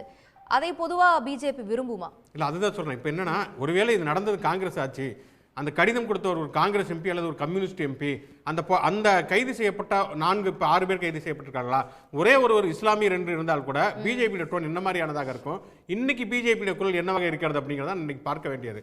சரி, ஓகே, இப்போ வந்து நாடாளுமன்றத்தில் இப்படியான ஒரு அசம்பாவிதம் நடந்து விட்டது அப்படின்னு சொன்னால், நேற்று அதாவது அன்றைக்கு நடந்த சம்பவம் நடந்த அன்றைக்கி அவர் மத்திய பிரதேசத்துடைய பதவியேற்பு முதல்வருடைய அமைச்சருடைய பதவியேற்பு விழாவுக்கு மோடியும் அமித்ஷாவும் போயிருக்கிறார்கள். குறைந்தபட்சம் மறுநாளாவது அவர்கள் வந்து அந்த எம்பிக்களை பார்த்து நடந்தது என்ன, நாங்கள் உங்களுடைய பாதுகாப்புக்கு இருக்கிறோம் என்று சொல்லி ஒரு ஆறுதலாக சில வார்த்தைகளை அவர் பகிர்ந்து கொண்டிருக்கலாம், மோடியோ அல்லது அமித்ஷாவோ. அப்போ நாடாளுமன்றத்தில் கூடிய எம்பிக்கள் பற்றி அவருக்கு எந்த விதமான கவலையுமே இல்லை என்று சொன்னால் அவர் என்ன பிரதமர் அப்படிங்கிற கேள்வி எழுகிறது. நீங்கள் சொன்னது மாதிரி அந்த போராட்டம் நடத்தியவர் என்ன சொல்கிறாங்கன்னா, மணிப்பூர் பிரச்சனை பற்றி கவனம் ஈர்ப்பதற்காகத்தான் நாங்கள் இப்படியான ஒரு அசம்பாவிதத்தை நிகழ்த்தணும்னு சொல்கிறாங்க. அது உண்மையாக போயாங்கிறது விசாரணையில் தான் தெரிய வரும். ஒருவேளை அது உண்மைன்னு சொன்னால் ஒரு பிரதமர் அவர் வந்து மணிப்பூருக்கு நேரடியாக போகவே இல்லை. நாடாளுமன்றத்தில் அதை பற்றி பேசுகிறப்ப 1.5 மணி நேரம் மணிப்பூங்கிற வார்த்தையை உச்சரிக்காமல் ஒரு உரையை நிகழ்த்துகிறார். எதிர்க்கட்சிகள்லாம் எழுந்து வெளியில் போன பிறகு தான் மணிப்பூங்கிற வார்த்தையை உச்சரிக்கிறார். நாடாளுமன்றத்தில் வந்து ஒரு வண்ணப்புகை அந்த குண்டுவீச்செல்லாம் நடத்தி தான் ஒரு மணிப்பூரை பற்றிய பாராளுமன்றத்தில் வந்து பதிவு செய்யக்கூடிய அளவுக்கு தான் நிலைமை இருக்குன்னு சொன்னால், இது வந்து பிரதமருக்கு அளிக்கப்பட்ட ஒரு அவமானகரமான ஒரு நிகழ்வு. அவர் சொல்கிறார் ஏதோ 66வது இடத்துல இருந்தவர் 46வது இடத்துக்கு போயிட்டாருங்கிறது. இது ரொம்ப கேவலமான ஒரு விஷயம். வந்து நாடாளுமன்றத்தில் ஒரு சம்பவம் நிகழ்த்தி தான் மணிப்பூரை பற்றி வந்து ஒரு எதிர்ப்பை பதிவு செய்யக்கூடிய அளவுக்கு இருக்குது அப்படின்னு சொன்னால், இதை பற்றி பிரதமர் வந்து நாட்டு மக்களை பற்றி அவருக்கு கவலை கிடையாது, நாடாளுமன்ற உறுப்பினருடைய பாதுகாப்பை பற்றியும் எந்த விதமான கவலையும் கிடையாதுன்னா என்ன இது அரசாங்கம், இவர் என்ன பிரதமர்ங்கிறது தெரியல. என்னப்பா இந்த நாடாளுமன்றத்துடைய பாதுகாப்பு யார்கிட்ட இருக்குதுன்னா, ஒருத்தர் உள்துறை அமைச்சருங்கிறாரு, இன்னொருத்தர் வந்து பாதுகாப்பு அமைச்சகங்கிறாங்க, இன்னொருத்தர் மக்களவை செயலருங்கிறாங்க. அதெல்லாம் கிடையாது. ஓம் பிர்லா தான் இதுக்கு பொறுப்புன்னா, ஓம் பிர்லா தான் எல்லாத்தையும் செக் பண்ணி உள்ள அனுப்புவாங்கிறது தெரியல நாடாளுமன்றத்தில். அப்போ நாடாளுமன்றத்துக்குள்ள உள்ள வர்றாங்க அப்படின்னு சொன்னால் அவங்க வந்து வெடிகுண்டை கொண்டு வரல, சும்மா இதுதான் கொண்டு வந்தாங்கன்னா, வெடிகுண்டை கொண்டு வந்தால் அது ஒரு பிரச்சனையே இல்லையாங்கிற கேள்வி எழுகிறது. இன்னொரு விஷயம், இந்த சம்பவத்துக்கு பிறகு பிஜேபி இருக்கிறதா இல்லையா என்பது எதிர்க்கட்சிகளுடைய குற்றச்சாட்டுங்கிறது ஒரு பக்கம் விட்டுரும். வந்து ஏன் இப்படி எதிர்க்கட்சிகள் வந்து இப்படியான குற்றச்சாட்டுகளை முன்வைக்கிறார்கள் சொன்னால், கடந்த கால பிஜேபியுடைய வரலாறு அப்படியாகத்தான் இருக்கிறது அப்படிங்கிறத இது காட்டுகிறது. சிந்தன் சொன்ன மாதிரி புல்வாமா தாக்குதலில் இருந்து பல்வேறு விதமான விஷயங்களை வந்து உங்கள் தேர்தல் அரசியலுக்காக தான் தொடர்ச்சியாக பிஜேபி செய்து கொண்டே இருக்கிறது. தமிழ்நாட்டு இப்போ நிதானமாக பேசுவோம், பொறுமையாக பேசுவோம்லாம் குமார் சொன்னார். ஆளுநர் மாளிகைக்கு எதிராக ஒருத்தர் போகிற போக்கில் வந்து ஒரு பெட்ரோல் குண்டு வீசினா உடனடியாக வந்து அவர் வந்து கவர்னரே கொலை செய்ய முயற்சி அப்படின்னு சொல்லி தான் பிஜேபி தரப்பு பேசியது. கோவையில் நடந்த அந்த கார் கேஸ் குண்டு வெடிப்பாக இருக்கட்டும், அது கூட பரவாயில்லைங்க. திருவண்ணாமலையில் வந்து ஒரு ராணுவ வீரருக்கு பக்கத்து வீட்டுக்காருக்கு ஒரு சண்டை, அங்கே ஒரு கொலை நடந்து விட்டதுன்னு சொன்னால், ஒட்டுமொத்தமாக ராணுவ வீரர்களுக்கு எதிராக திமுக வந்து மிகப்பெரிய சதியை செய்து விட்டேன்னு சொல்லி பிஜேபி ஒரு ஆர்ப்பாட்டத்தை நடத்துகிறது. அங்கே ஒரு கர்னல் பாண்டியன்கிறவர் எங்களுக்கும் துப்பாக்கி பிடிக்க தெரியும், குண்டு வீச தெரியும்னு ஒருத்தர் பேசுகிறாரு. இப்போ சமீபத்தில் ஒரு உதாரணத்தை பாருங்கள். ஸ்ரீரங்கம் கோயிலில் வந்து ஒரு பிரச்சனை, ஒரு ஆந்திராவில் வந்து வரக்கூடிய பக்தர்கள் கோயில் உண்டியில் வந்து தட்டிட்டாங்கன்னு சொல்லிட்டு அங்கே இருக்கக்கூடிய காவலர்கள் தடுக்கிறாங்கன்னு அறநிலையத்துறையே இங்கே இருக்கக்கூடாது, ஸ்ரீரங்கம் கோயில் அறநிலையத்துறை கட்டுப்பாட்டில் இருக்குது, அறநிலையத்துறை வேணாங்கிறாங்க. இது சிதம்பரம் கோயிலில் பார்த்தீங்கன்னா தீட்சிதர்கள் வந்து அவ்வளவு தூரம் பக்தர்களை தாக்கக்கூடிய சம்பவம் நடக்கிறது. அதுக்கு சம்பந்தம். அப்போ எல்லாவற்றையுமே தன்னுடைய அரசியலுக்கு சாதகமாக பிஜேபி பயன்படுத்திய விளைவாகத்தான் எதிர்க்கட்சிகள் இப்படியான குற்றச்சாட்டுகளை வந்து முன்வைக்கிறார்கள். அப்படின்னா இதற்கு பதில் சொல்ல வேண்டிய பொறுப்பு என்பது கண்டிப்பாக மத்திய அரசின் குறிப்பாக பிரதமர் மோடிக்கும் உள்துறை அமைச்சர் அமித்ஷாக்கும் இருக்கிறது. Okay. ஆனா அதை செய்யாம குரல் எழுப்பிய எதிர்க்கட்சி எம்பிக்களை வந்து அவங்களை வந்து சஸ்பெண்ட் செய்வதுங்கிறது என்ன வகையான நீதி அப்படின்னே தெரியல. இப்போ வேண்டுமென்றே பாஜக இதன் பின்னணியில் இருப்பாங்க அப்படின்னு சொல்றது நியாயமா இருக்குமா? தெரியாம அந்த பாஜக எம்பி அந்த பாஸை கொடுத்திருக்கலாம். அவர் மேல இப்படி ஒரு குற்றத்தை சுமத்துவது எந்த வகையில நியாயமா இருக்கும்? அவரே அறியாமல் கூட அது கொடுத்திருந்திருக்கலாம். நான் வேண்டுமென்றே பிஜேபி இதை செஞ்சுன்னு எப்ப நான் சொல்றேன்? சொல்லவே இல்லை. இல்ல பொதுவா அல்ல நீங்க இல்ல நான் சொல்றத கொஞ்சம் கேளுங்க, கேட்டாதான் புரியும். ஆட்சியில் இருப்பது பிஜேபி. யார் ஆதரவா இருந்தாங்க எதிராக இருந்தாங்க அதெல்லாம் கேள்வி இல்ல. ஜனநாயகத்தினுடைய திருக்கோயில் இந்தியாவுடைய இதயம் என்பது பாராளுமன்றம். அதற்குள்ள இப்படி ஒரு நடந்ததாக்க உங்களுடைய பாதுகாப்பில் ஓட்டை விழுந்திருக்கிறது. இந்தியாவுடைய பாதுகாப்பு கேள்விக்குறியாக்கப்பட்டிருக்கிறது. சர்வதேச அரங்கில் ஒரு மிகப்பெரிய தலைகுனிவை ஏற்படுத்தி இருக்கிறது. அதற்கு நீங்கள் பொறுப்பேற்க வேண்டுமா வேண்டாமா? இது ஒன்று. இரண்டாவது, அதற்கான பதிலை வந்து சொல்ல வேண்டிய இடமே பாராளுமன்றம் இல்லையா? அங்கே ஏன் பிரதமரும் வரவில்லை, உள்துறை அமைச்சரும் வரவே இல்லை என்பது இரண்டாவது கேள்வி. அதுக்கப்புறம் இது ஒண்ணுமே இல்லை என்று அதெல்லாம் கேள்வி அல்ல. நீங்க இதுக்கே திரும்பி சொல்லணும். பைபிள்ல ஒரு வாசகம் உண்டு, ஏ மாயக்காரா, உன்னுடைய கண்ணில இருக்கிற உத்திரத்தை எடுத்து போட்டு விட்டு உன் நண்பனுடைய கண்ணில இருக்கக்கூடிய துரும்பை எடுத்து போட முயற்சி என்று. சென்னையில கவர்னர் மாளிகைக்கு வெளியில் இருக்கக்கூடிய சாலையில ஒரு காண்டா விளக்க தூக்கி போட்டதுக்கு தமிழ்நாட்டில் சட்ட ஒழுங்கு கெட்டு போய்விட்டது. முதலமைச்சர் ஸ்டாலின் ராஜினாமா பண்ணணும். சட்ட ஒழுங்கே இல்ல. வானத்துக்கும் பூமிக்கும் குதித்தீர்கள் அல்லவா? பாராளுமன்றத்துக்கு உள்ளேயே அங்க 10 அடியில இருந்து குடிச்சாங்களா, 20 அடி குடிச்சாங்களா, 30 அடியில குடிச்சாங்களா என்பதல்ல. அது ஜெமினி சர்க்கஸ் நடக்குது பாராளுமன்றத்துல. பார் விளையாட்டு விளையாடு போல மேலே ஏறி பாராளுமன்ற உறுப்பினர்கள் அமர்ந்திருக்கிற டெஸ்க்ல ஓடுறாங்க. இப்படி ஒரு குறைபாடு வந்திருக்கு. பின்னாலே அதற்காக பொறுப்பேற்றுக் கொண்டு ஒரு வருத்தம் அளிக்கிறது. எதிர்காலத்தில் இப்படி நடக்காமல் நாங்கள் பார்த்துக் கொள்வோம், உங்களுடைய உணர்வை நாங்கள் புரிந்து கொள்வோம் என்று சொல்லுகிற கூட இவர்களிடத்தில் இல்லை என்றால் இது ஜனநாயகத்தை இவர்கள் கேவலப்படுத்துகிறார்கள் என்றுதான் பொருள். இது அவர்கள் செய்தார்கள் நடப்பதற்கு பொறுப்பேற்க வேண்டியது அவர்கள் தான். அந்த குற்றவாளிகள் அவர்கள் தானே. அதைத்தான் நாங்கள் சொல்றோம். இல்ல இது ஒரு அன்பார்ச்சுனேட் இன்சிடென்ட்னு ராஜ்நாத் சிங் அவர்கள் சொல்லியிருந்தாங்க. அதுக்கப்புறம் வந்து பாதுகாப்பு வீரர்கள் சம்பந்தப்பட்டவங்க 8 பேர் சஸ்பெண்ட் செய்யப்பட்டிருக்காங்க. பாராளுமன்றத்துல பதில் சொல்லணும். ஏன் வரலன்னு கேக்குறோம். வர வேண்டிய முற்றிலுமாக அங்கிருந்து எந்த பதிலுமே வரலன்னு சொல்ல முடியாதுல்ல. பாராளுமன்றத்துக்கு வர்றதை விட இவருக்கு வேற என்ன வேலை இருக்க முடியும்? இதை விட முக்கியமான ஒரு பெரிய பிரச்சனையாவே அவங்க கருதல போல. பெரிய பிரச்சனையாவே கருதல போல. அப்ப நீங்க சொல்றது ஒரு பாயிண்ட்மா. நீங்க தான் சரியான விஷயம் சொல்லுங்க. இது ரொம்ப சாதாரணம் தான். யாரா எதிர்க்கட்சியில் இருக்க ராகுல் காந்தி மாதிரி 10 பேரை காலி பண்ணியிருந்தாதான் அப்பதான் பிரச்சனை எடுத்துக்கும் அப்படின்னு சொல்ல வரீங்களா? இது பாராளுமன்றத்துக்குள்ளேயே இப்படிப்பட்ட ஒரு சம்பவம் நடப்பது இந்திய நாட்டுடைய பாதுகாப்பு கேள்விக்குறியாக்கி இருக்கிறது. சர்வதேச அரங்கில் அவமானப்பட்டு கொண்டிருக்கிறோம்.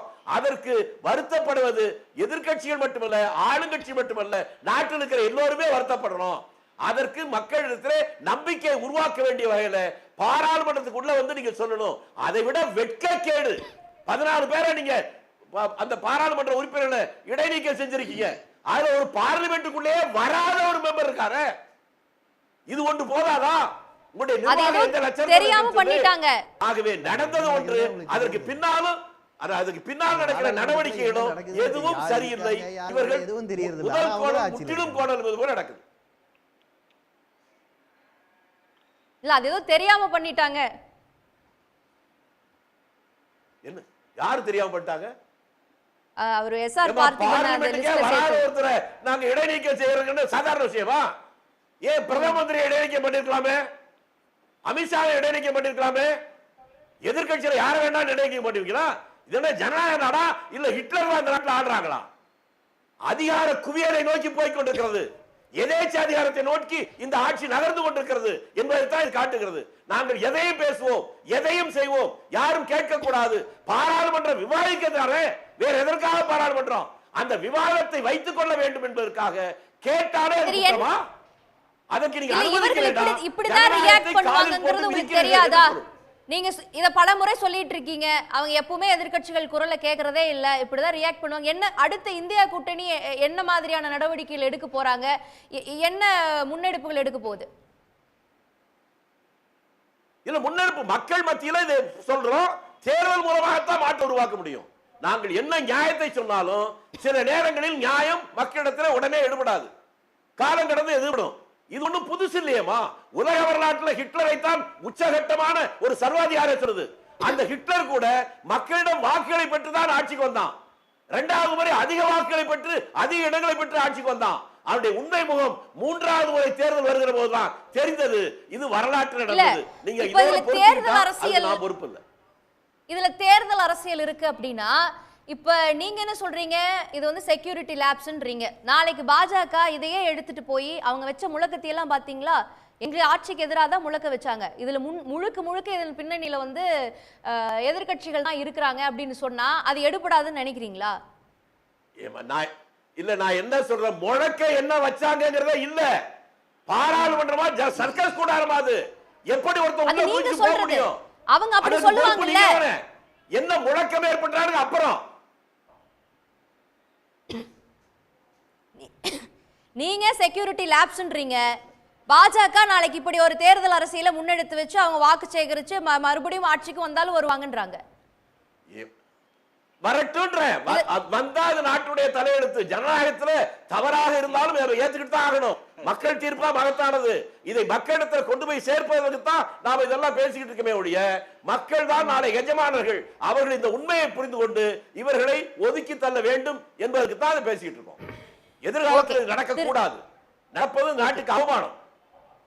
திரு கவிதாசன், இது ஜனநாயக நாடா இல்ல சர்வாதிகார நாடான்னு கேட்கிறாரு திருச்சி வேலுசாமி. முதல்ல என்னுடைய வருத்தத்தை பதிவு செய்யறேன். நான் ஒருத்தர் மட்டும்தான் எதிர் சிந்தனையோடு பேசிக் கொண்டிருக்கிறேன். மீதி 4 பேர் நேரத்துல எனக்கு எவ்வளவு ஒதுக்குனீங்க, அதுல எத்தனை இடைமறித்தல்கள். தயவு செய்து இது நீங்க நிறைய இடங்கள்ல டைவர்ட் ஆகி போனீங்க. பேசுறேன் இல்லனா நீங்க பகத்சிங் எடுத்தீங்க, வேற என்னென்ன விவகாரங்களை கொண்டுட்டு வந்தீங்க. அவங்க எல்லாம் உலக அரசியல் எல்லாம் பேசலைங்களாமா? அவங்க உலக அரசியல் எல்லாம் பேசுனாங்கல, டைவர்ட் ஆனாங்கல, எலெக்ஷன் கமிஷன் வரைக்கும் பேசுனாங்கல, இடைமறிக்கல. சார் எலெக்ஷன் கமிஷன் பேசுறது உலக அரசியல். எனக்கு தெரியல இந்த நாட்டுல தேர்தல் நடத்துற ஆணையம் உலக அரசியல் அநியாயமா இருக்கு. நீங்க எப்பவுமே பாயிண்ட்க்கு வாங்க. வந்து ஆரம்பிக்கும் போதே வந்து அவர்களை அட்டாக்கிங் மோட்லயே தான் ஆரம்பிப்பீங்க, குறை சொல்லுவீங்க. ஆனா கடைசி வரைக்கும் பாயிண்ட்க்கே வர்றது இல்ல. அப்புறம் நம்ம என்ன பண்ண முடியும்? இடைமறிக்க தான் செய்வாங்க. இப்ப என்ன பாயிண்ட் சொல்லணும்? அவர் என்ன கேட்டாரு, இது ஜனநாயக நாடா இல்லையா? உள்துறை அமைச்சர் பதில் கொடுக்கணுமா வேண்டாமா? பதவியேற்பு விழாவுக்கெல்லாம் போனீங்கல்ல, அங்க ஒரு வார்த்தை இதுக்கு வருத்தம் தெரிவிக்கிறோம், இது எங்களுடைய ஆட்சியில் இப்படி நடந்துடக் கூடாது, ஜனநாயகத்தின் கோயிலுக்குள்ள இப்படி ஒரு அத்துமீறல் நடந்தது, வெட்கக்கேடானது, அப்படி கூட வேண்டாம், வருத்தம் அளிக்கிறதுனால சொல்லியிருக்கலாம்ல. அதாவது இந்தியா மாபெரும் ஜனநாயக நாடு என்பது 140 கோடி இந்தியர்களுக்கு தெரியும், உலகத்தில் இருக்கிற நாடுகளுக்கு தெரியும், அதிபர்களுக்கு தெரியும், மக்களுக்கு தெரியும். ஆனால் எதிர்கட்சிகளுக்கு தெரியல அப்படிங்கிறதுக்காண்டி நான் வருத்தப்பட முடியாது. மஞ்சள் காமாலை கண்டவர்களுக்கு பார்ப்பதெல்லாம் மஞ்சளாக எப்படி தெரியலன்றீங்க? எதிர்கட்சிகளுக்கு எப்படி தெரியலன்றீங்க? என்னங்க nothing is better than nonsense மா. இந்தியா மாதிரி உங்களோட ஊரமாக நீங்களே உங்க தலையில மண்ணாரி போட்டுக்காதீங்க. ஜனநாயகம் உங்ககிட்ட நாங்க பாடம் கத்துக்கணுமா? இல்ல இல்ல, பண்டவாரி யார் போட்டுக்கறானே நீங்க பாருங்க. எங்களுக்கு பாடம் பண்டவாரி யார் போட்டுக்கறா நீங்க பாருங்க. சொல்லுங்க. திரும்ப திரும்ப உங்களுக்கு என்ன பாரதிய ஜனதா கட்சியையும் தலைவர்களையும் ஒருமையில பேசுறது, உங்க யூகங்கள் எல்லாம் கூட நிறுத்துறது, உங்க சொல்ல கேட்டுட்டு போறதுக்கு நான் வரல. இல்ல மறுபடியும் டைவர்ட் ஆகுறீங்க. நீங்க என்ன சொன்னீங்க, இது போராட்டமா இல்ல பயங்கரவாத தாக்குதலான்றது டவுட் இருக்கு. நீங்க ஊப்பா சட்டத்துல கைது செய்யப்பட்டிருக்காங்க, அது விசாரணைக்கு பிறகு தான் தெரியும். விசாரணைக்கு பிறகு தான் தெரியும். எந்த சட்டத்துல கைது செய்யப்பட்டிருக்காங்க? அறிவிச்சிருவீங்களா? கைது செய்யப்பட்டவங்க போடுவீங்களா? கைது நாங்க ஏதோ நான் கைது பண்ண மாதிரி எடே ஏங்க கைது பண்ணி அதையாவது அமித்ஷா சொல்லுவாங்க. அமித்ஷா கீழே உள்துறை அமைச்சர் தான் மிஸ்டேக் பண்ணிருக்கு அப்படி நான் சொல்றேன். சார் என்ன சார் இப்படின்னு 2 வார்த்தை நாடாளுமன்றத்தில் பேசினா தேச விரோதம்ன்றீங்க, ஆன்டி இந்தியன்றீங்க, தேச பாதுகாப்புக்கு எதிரானவங்கன்றீங்க, உள்ள வந்து செக்யூரிட்டி லேப்ஸ் நீங்களா சொல்லாதீங்க. கருக்கா வினோத் பெட்ரோல் பம்ப் போட்டதை வந்துட்டு காண்டா விளக்குன்னு அண்ணன் வேலுச்சாமி அவர்கள் சொல்றாங்க. நெறியாளர் நீங்க என்னைய வழக்குல காண்டா விளக்கு தாங்க. பெட்ரோல் பம்புக்கு தெரியல, நான் என்ன பண்ணுவேன்? அது என்ன குண்டா? காண்டா விளக்கா? எங்க கருக்கா பார்லிமெண்ட் கூட நடந்தா அது சாதாரணங்கிறீங்க. இப்ப அவர் பாயிண்ட் வர மாட்டாரு. அமரர் ராஜீவ் காந்தி அவர்களை இலங்கை கடற்படை வீரன் பொரடியில் அடிச்சான். அன்னைக்கு எங்க போறீங்க சார் நீங்க? எப்ப பார்த்தாலும் பாயிண்ட் வாங்க சார். நெருக்கடியான நேரத்துல இணைந்து செல்ல வேண்டும். இல்ல ஒரு நியாயமான ஒரு பதிலையோ விளக்கத்தையோ கேட்டா எதேதோ சொல்றீங்க. தேச விரோதம். இப்படி பிரிந்து நின்று பேசுவதுதான் ஜனநாயகத்துக்கு எதிரானது. வாங்க, அதான் இதுதான் ஒரிஜினல் மோடு. வாங்க, தேச விரோதம் தான் இன்னும் குறிப்பிடப்படல அப்படிங்கிறது தான் ஆச்சரியமா இருக்கு. பாஜகவை எதிர்ப்பது தேச விரோதம் சார். ரொம்ப சிம்பிளா சொல்லலாம் சார். இந்த நாடாளுமன்றத்துல அதானிக்கு எதிராக பேசினா அவங்க எம்பியா இருக்க முடியாது. அது ராகுல் காந்தியா இருக்கலாம், மஹுவா மொய்த்ராவா இருக்கலாம். அதானிய கேள்வி கேட்டா நீங்க உங்களால பொறுமையா கூட இருக்க முடியாது. அடுத்த நிமிஷம் நடவடிக்கை எடுப்பீங்க. ஆனா இதே நாடாளுமன்ற மைய மண்டபத்துல அனைத்து கூட்டம் நடந்துருச்சு. ராஜ்நாத் சிங் பதில் சொல்லிட்டாரு, பிரகலாத் ஜோஷி பதில் சொல்லிட்டாரு. இதற்கு மேல என்ன வேண்டும்? அப்ப பிஜேபி சர்க்காரை இத சொல்லி நீங்க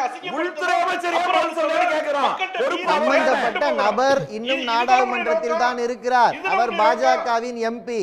பாஜகவுடைய எம்பி ஒரு தவறு செய்து அது நாடே உலக அரங்கில் அவமானப்படக்கூடிய சூழலை ஏற்படுத்திட்டு இந்த சம்பவத்துல இவங்க சொல்லிட்டாங்க அவங்க சொல்லிட்டாங்கன்னா சார் ரொம்ப சிம்பிளான கேள்வி. இதே நாடாளுமன்றத்துல ஒரு எம்பி சிறுபான்மை சமுதாயத்தை சேர்ந்தவர் என்பதற்காகவே அவரை பயங்கரவாதி என்று அழைத்த கட்சி பாஜக. அந்த நபர் மேல என்ன நடவடிக்கை எடுத்தீங்க? இன்னைக்கு பயங்கரவாத செயல் தான் நடந்திருக்கிறது என்று யுஏபிஏ வழக்கு போட்டிருப்பது உங்களோட போலீஸும் உங்களோட அமைப்புகளும். ஆனா அந்த நபருக்கு கடிதம் கொடுத்த அனுப்பின பாஜக எம்பி நல்லவர். 14 பேர் எதிர்த்து கேள்வி கேட்டவங்க கெட்டவங்க. பாஜகவுடைய முகத்திரைய கிழிச்சு நடுத்தெருவில் நிறுத்தணும். ஏன்னா இந்த தேசபக்தி இது எல்லாமே பொய் வேஷம். நீங்க அதானிக்காக படுவீங்க சார். அதானிக்காக தான் உங்க பக்தி.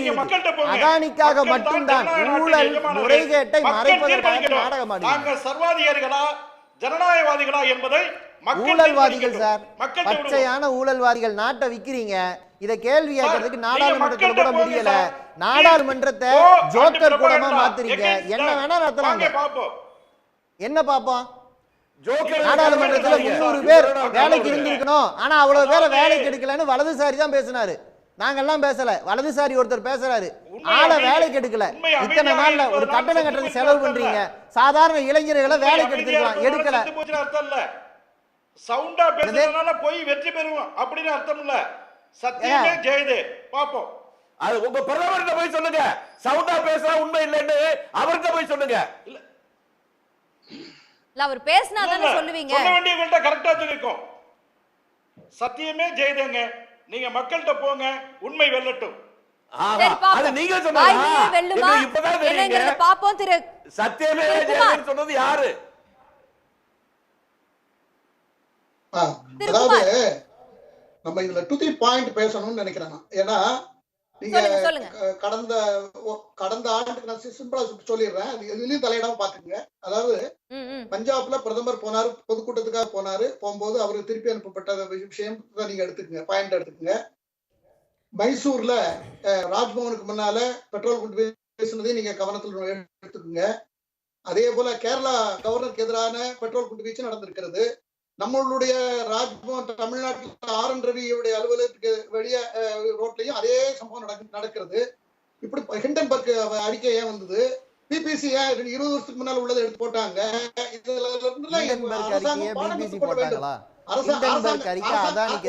சரியா பேசுங்க. அதானியோட ஊழலை அம்பலப்படுத்தின அறிக்கை அது. அந்த அறிக்கை பத்தி இன்னும் அரசாங்கம் எந்த விளக்கமும் கொடுக்கல. நீங்க சம்பந்தம் இல்லாம சொல்றீங்க. பிபிசி ஹிண்டன்பர்க் அறிக்கை. அதானி ஊழல் அம்பலப்படுத்தினது யாரு? இந்த நாட்டோட பங்கு சந்தையில 10 லட்சம் கோடி ரூபாய் காணாம போச்சு சார். ஆனா நீங்க என்னமோ பேசிட்டு இருக்கீங்க. கொஞ்சம் இருங்க, நான் கேட்டிருக்கேன், நீங்க இருங்க, கொஞ்சம் இருங்க. 2003 குஜராத் கலவரத்தை தான் நான் பிபிசி சொன்னேன். 20 வருஷம் 2002 ஞாபகப்படுத்தினேன். அதை சொன்னா உங்களுக்கு புரியும்னு நான் சொன்னேன். நீங்க அதை கேட்டீங்க. இப்ப விளக்கம் உங்களுக்கு இப்ப ஹிண்டன்பர்க் அதனாலதான் ஒரு நல்ல ஆட்சி, ஒரு இந்தியாவில இப்ப நாடு வளர்ந்து கொண்டிருக்கிறது. உலகத்துல நம்பர் 1 தலைவரா இருக்கிறாரு இவரு. கவிதாசன் சொன்னது நீங்க எல்லாரும் குறுக்கிட்டீங்க. நான் அதுல தலையிடலன்னு சொல்லிட்டு நான் இருக்கிறத மட்டும் தான் பேசுவேன். நாட்டுக்காக மட்டும் தான் பேசக்கூடிய நபர் நான். ஆகையால நான் அதுல பத்தி கவலைப்படல. நான் என்ன சொல்ல வருகிறேன் என்றால், இந்தியாவுக்கு உள்ளும் இந்தியாவுக்கு வெளியோகும் பல அந்நிய சக்திகள், சீனா போன்ற பாகிஸ்தான் போன்ற நாடுகள் இந்தியாவை கசக்கி சுருக்கி புளிவதற்கு தயாராகி காத்துக் கொண்டிருக்கிறது. 1000 கோடி ரூபாய் பத்திரிகைகளுக்கு கொடுத்ததல்ல செய்திகள்ல நம்ம விவாதித்திருக்கிறோம். 1000 கோடி ரூபாய் டெல்லியில 40 பத்திரிகையாளர்கள் ரைடு நடந்ததெல்லாம் நம்ம படித்திருக்கிறோம். பிரான்ஸ் ரஃபேல் ஊழலை விசாரிக்கிறாங்களே, அது நம்ம நாட்டுக்கு எதிரான சதியா சார்? கொஞ்சம் சொல்லுங்க. பிரான்ஸ்ல ரஃபேல் ஊழலை விசாரிக்கிறாங்கல்ல, ரஃபேல் ஊழல் ஒரே ஒரு விளக்கம் சொல்லுங்க. நீங்க சீனாவையும் பாகிஸ்தானையும் சொன்னீங்க. இந்த பிரான்ஸ் எப்படிப்பட்ட நாடு? இல்ல பிரான்ஸ் எப்படிப்பட்ட நாடு? ஏன்னா குடியரசுத் தலைவர் குடியரசு தின விழாவுக்கு அவர் கூப்பிடுறோம். இல்ல தெரிஞ்சுக்கிறதுக்காக கேக்குறேன். கொஞ்சம் நல்ல பேர் வச்சிருக்க சித்தன் ஒரு பெரிய தலைவர், கம்யூனிஸ்ட் பெரிய தலைவர், அவர் பேர் உங்களுக்கு வச்சிருக்கு. குறுக்கிடாதீங்க தயவு செய்து. ஆகையினால நான் சொல்ல வர்ற விஷயம் என்னன்னு சொன்னால், இந்த பிரச்சனைகள்ல பாரதிய ஜனதா கட்சி அரசு அல்லது பிரதமரா இருக்கட்டும், உள்துறை அமைச்சரா இருக்கட்டும், பல விஷயங்கள்ல ரொம்ப கேர்ஃபுல்லா, ரொம்ப கவனக்குறைவா இருக்காங்கன்னு நான் ரொம்ப வருத்தத்தோடு பதிவு செய்ய விருப்பப்படுறேன். ஏன்னா மணிப்பூர்ல இது வரைக்கும் ப்ராப்பரா போகல. மணிப்பூர் நான் தொடர்ந்து சொல்லிக் கொண்டு இருக்கிறேன். மணிப்பூர் விஷயத்துல இது வரைக்கும் விளக்கம் கொடுக்கல, அதை சமாதானப்படுத்துறது நேரடியா போகல. இத போல இந்த பிரச்சனையில இதுக்குள்ள பிரதமராக பேசியிருக்கணும். அல்லது யாரையாவது அவங்க 2 பேரும் பேசுறதெல்லாம் வேற விஷயம். பிரதமரே பேசியிருக்கணும். இதை விட வேற என்ன வேலை இருக்கு? பேசணும். ஆகையினால இதெல்லாம் அவங்க செய்யல. இவங்க தொடர்ந்து பத்திரிகைகளை சந்திக்கணும். பத்திரிகைகளை தான் சந்திக்க முடியலனாலும் பத்திரிகைகளுக்கு அதுக்கு நிர்மலா சீதாராமன் போன்றவர்களை எந்த பத்திரிகையாளர்கள் எந்த கேள்வி கேட்டாலும் அதற்கு தகுந்த பதிலை சொல்லக்கூடிய நிர்மலா சீதாராமன் அவர்களை போன்றோ அல்லது வேற யாரையோ போட்டு அவங்களுக்கு அப்பப்போ ரிப்போர்ட் கொடுத்துட்டு இருக்கணும். இந்த மாதிரி சின்ன சின்ன விஷயங்களை அவங்க செய்யறாங்கிறது அவங்களுடைய குறையாகவே நான் சொல்றேன். மற்றபடி நாடு வளர்ந்து கொண்டிருக்கிறது. அந்த நாட்டு உள்நாட்டிலும் வெளியும் பல சதிகள் மூலமாக இந்த நாட்டுடைய வளர்ச்சியை கவனக்குறைவா இருக்கிறாங்க. ஒரே ஒரு நிமிஷம். இவ்வளவுக்கு மத்தியில எனக்கு முதல்ல இந்த நிறைய விஷயங்கள் தெரியும். ராகுல் காந்தியோட நீலம் கேட்ட போட்டோவை நான் சொல்லவே இல்லை. ஏன் சொல்லலன்னா விசாரணையில இருக்கு நான் சொல்லல. ராகுல் காந்தி போட்டோ என் போன்ல இருக்கிறது. சார் இந்த சம்பவத்துக்கு ராகுல் காந்தி போட்டோ வச்சு உள்ள வர முடியுமா? பிஜேபி தலைவர்கள் கூட தான் போட்டோ எடுத்துட்டாங்க. இப்ப குற்றவாளி போட்டோ வச்சு உள்ள வர முடியுமா? குற்றவாளியா உள்ள லேடி காங்கிரஸ் கட்சியில வேட்பாளரா போட்டிட்டு இருக்கிறது. இது உங்களுக்கு தெரியுமா? இது போட்டோ வச்சு உள்ள ஏதாவது பொய்யா ஏதாவது உளறிக்கிட்டு சார் இந்த சம்பவத்துக்கு நேரடியா சம்பந்தப்பட்டதை சொல்லுங்க. எதையாவது சொல்லிட்டு என்ன கேக்குது? பாஸ் கொடுத்ததே பிஜேபி எம்பி தான். அதுக்கே இன்னும் சரியான விளக்கம் கொடுக்கப்படல. நீங்க சொல்ற மாதிரி அந்த விசாரணை என்ன முடிவை தருதுங்கறத நம்ம பொறுத்து பார்க்கலாம். இப்போதைக்கு இது வந்து ஒரு கவனக்குறைவுன்னு நீங்க பார்வை வைக்கிறீங்க. நான் எடுத்துக்கிறேன். போராட்டத்துல கலந்துட்டு இருக்காங்க. காங்கிரஸ் வேட்பாளர் போட்டிட்டு இருக்காங்க. அப்ப அதெல்லாம் கிராஸ் செக் பண்ணி இருக்கணும். எப்படி நாடாளுமன்ற வளாகத்துக்குள்ள விட்டாங்க, எப்படி பார்லிமென்ட்க்குள்ள விட்டாங்கங்கறதெல்லாம் क्वेश्चन இருக்குல்ல. அது திருப்பி செக்யூரிட்டி லேப்ஸ்க்கு தான் கொண்டு போய் விடுது. Okay sir, okay, I got your point. Okay Thiru Suguna Diwakar, இப்போ வந்து இது வந்து வெறும் கவனக்குறைவு தானா இல்ல அலட்சியமா? நீங்க என்ன வேணாலும் பேசுங்க, நாங்க ஏன் பதில் சொல்லணும் அப்படிங்கிற ஒரு அலட்சியமா, இல்ல இதற்கு பின்னாலும் ஒரு அரசியல் இருக்கு அப்படிங்கறது புரிஞ்சுக்கலாமா? உங்களுடைய இறுதி பார்வை. இல்லை, ஒன்று வந்து இது வந்து பாதுகாப்பு குறைபாடுங்கிறது எல்லாருக்குமே தெரிந்த ஒரு விஷயம். இந்த பாதுகாப்பு குறைபாடு அப்படிங்கிறது அதுக்கு என்ன பதில் சொல்கிறதுன்னே தெரியாமல் தான் இதுக்கு வேறு வேறு வகையில் சப்பக்கட்டுங்கிறது பிஜேபி தரப்புலேருந்து வருகிறது. ஒரு சம்பவம் நடந்துருச்சு, அதை வந்து தடுக்க முடியலை. ஆனால் குறைந்தபட்சம் அதற்காக வருத்தம் தெரிவித்து பாதிக்கப்பட்டவர்கள் நாடாளுமன்ற உறுப்பினர்களால் அவங்ககிட்ட வந்து பேசுவது என்பதுதான் ஒரு பிரதமருக்கும் உள்துறை அமைச்சருக்கும் பொறுப்பு, அழகு. ஆனால் அவங்க பேசவே இல்லை. தங்களுக்கு பாதுகாப்பு இல்லை என்று சொல்லி போராடக்கூடிய அந்த எம்பிக்களையும் நாடாளுமன்றத்தில் சஸ்பெண்ட் பண்ணுறது, ஒருத்தர் நாடாளுமன்றத்துக்கு வராதவரையும் சஸ்பெண்ட் பண்ணுவது அப்படிங்கலாம் இது மிகப்பெரிய அளவிலான ஒரு பொறுப்பற்ற தன்மையை தான் காட்டுகிறது.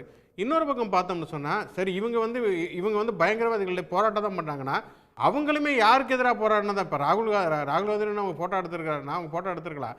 பட் அவங்க வந்து மோடி அரசுக்கு எதிரான விமர்சனங்கள் தான் வைக்கிறாங்கன்னா அந்த விமர்சனங்களுக்கு இவங்க தானே பொறுப்பு. அப்போ இவங்க சரியில்லை அப்படிங்கிறனால தானே இப்படிப்பட்ட ஒரு போராட்ட உணர்வுகள் வருகிறது. நாடாளுமன்றத்துக்கு வந்து இந்த மாதிரியான ஒரு அசம்பாவிதத்தை நிகழ்த்தி தான் மக்களுடைய பிரச்சனைகளை சொல்ல வேண்டும் என்கிற நிலைமைக்கு தள்ளியதற்கும் மோடி தானே பொறுப்பாக இருக்க முடியும். குறைந்தபட்சம் அதை பற்றியாவது பேசலாம்ல. என் மேல் இப்படியான ஒரு குற்றச்சாட்டு வந்திருக்குன்னா அதையாவது வந்து விளக்கம் அளிக்கலாமே. அப்போ வந்து மக்களுடைய கேள்விகளுக்கும் எந்த பதிலும் கிடையாது, எதிர்க்கட்சிகளுடைய கேள்விகளுக்கும் எந்த பதிலுமே கிடையாது, பத்திரிகையாளர்களையும் சந்திப்பது கிடையாது, நாடாளுமன்றத்துக்கு வருவதில்லை அப்படின்னா உண்மையிலேயே இது இந்த ஜனநாயகத்தின் மீது இந்த பிரதமருக்கு என்னதான் மரியாதை இருக்கிறது அப்படிங்கிற கேள்விதான் இருக்கு. அப்போ பிரதமருக்கு ஜனநாயகத்தின் மீதோ அல்லது தேர்தல் ஜனநாயகத்தின் மீதோ எந்த விதமான மரியாதையுமே இல்லை அப்படிங்கிற முடிவுக்கு தான் நம்ம துரதிருஷ்டவசமாக வர வேண்டி இருக்கிறது. ஓகே, பொறுத்திருந்து பார்ப்போம். ஜனநாயகத்தின் மீது மதிப்பு இருக்கிறதா, மக்களால் தேர்ந்தெடுக்கப்பட்ட பிரதிநிதிகளுக்கும் அவர்கள் பதில் சொல்வாங்களா அப்படிங்கிறத பொறுத்திருந்து தான் பார்க்கணும். இந்த விவாதத்தில் பங்கு கொண்ட விருந்தினர்களுக்கும் பார்த்த நேயர்களுக்கும் நன்றி.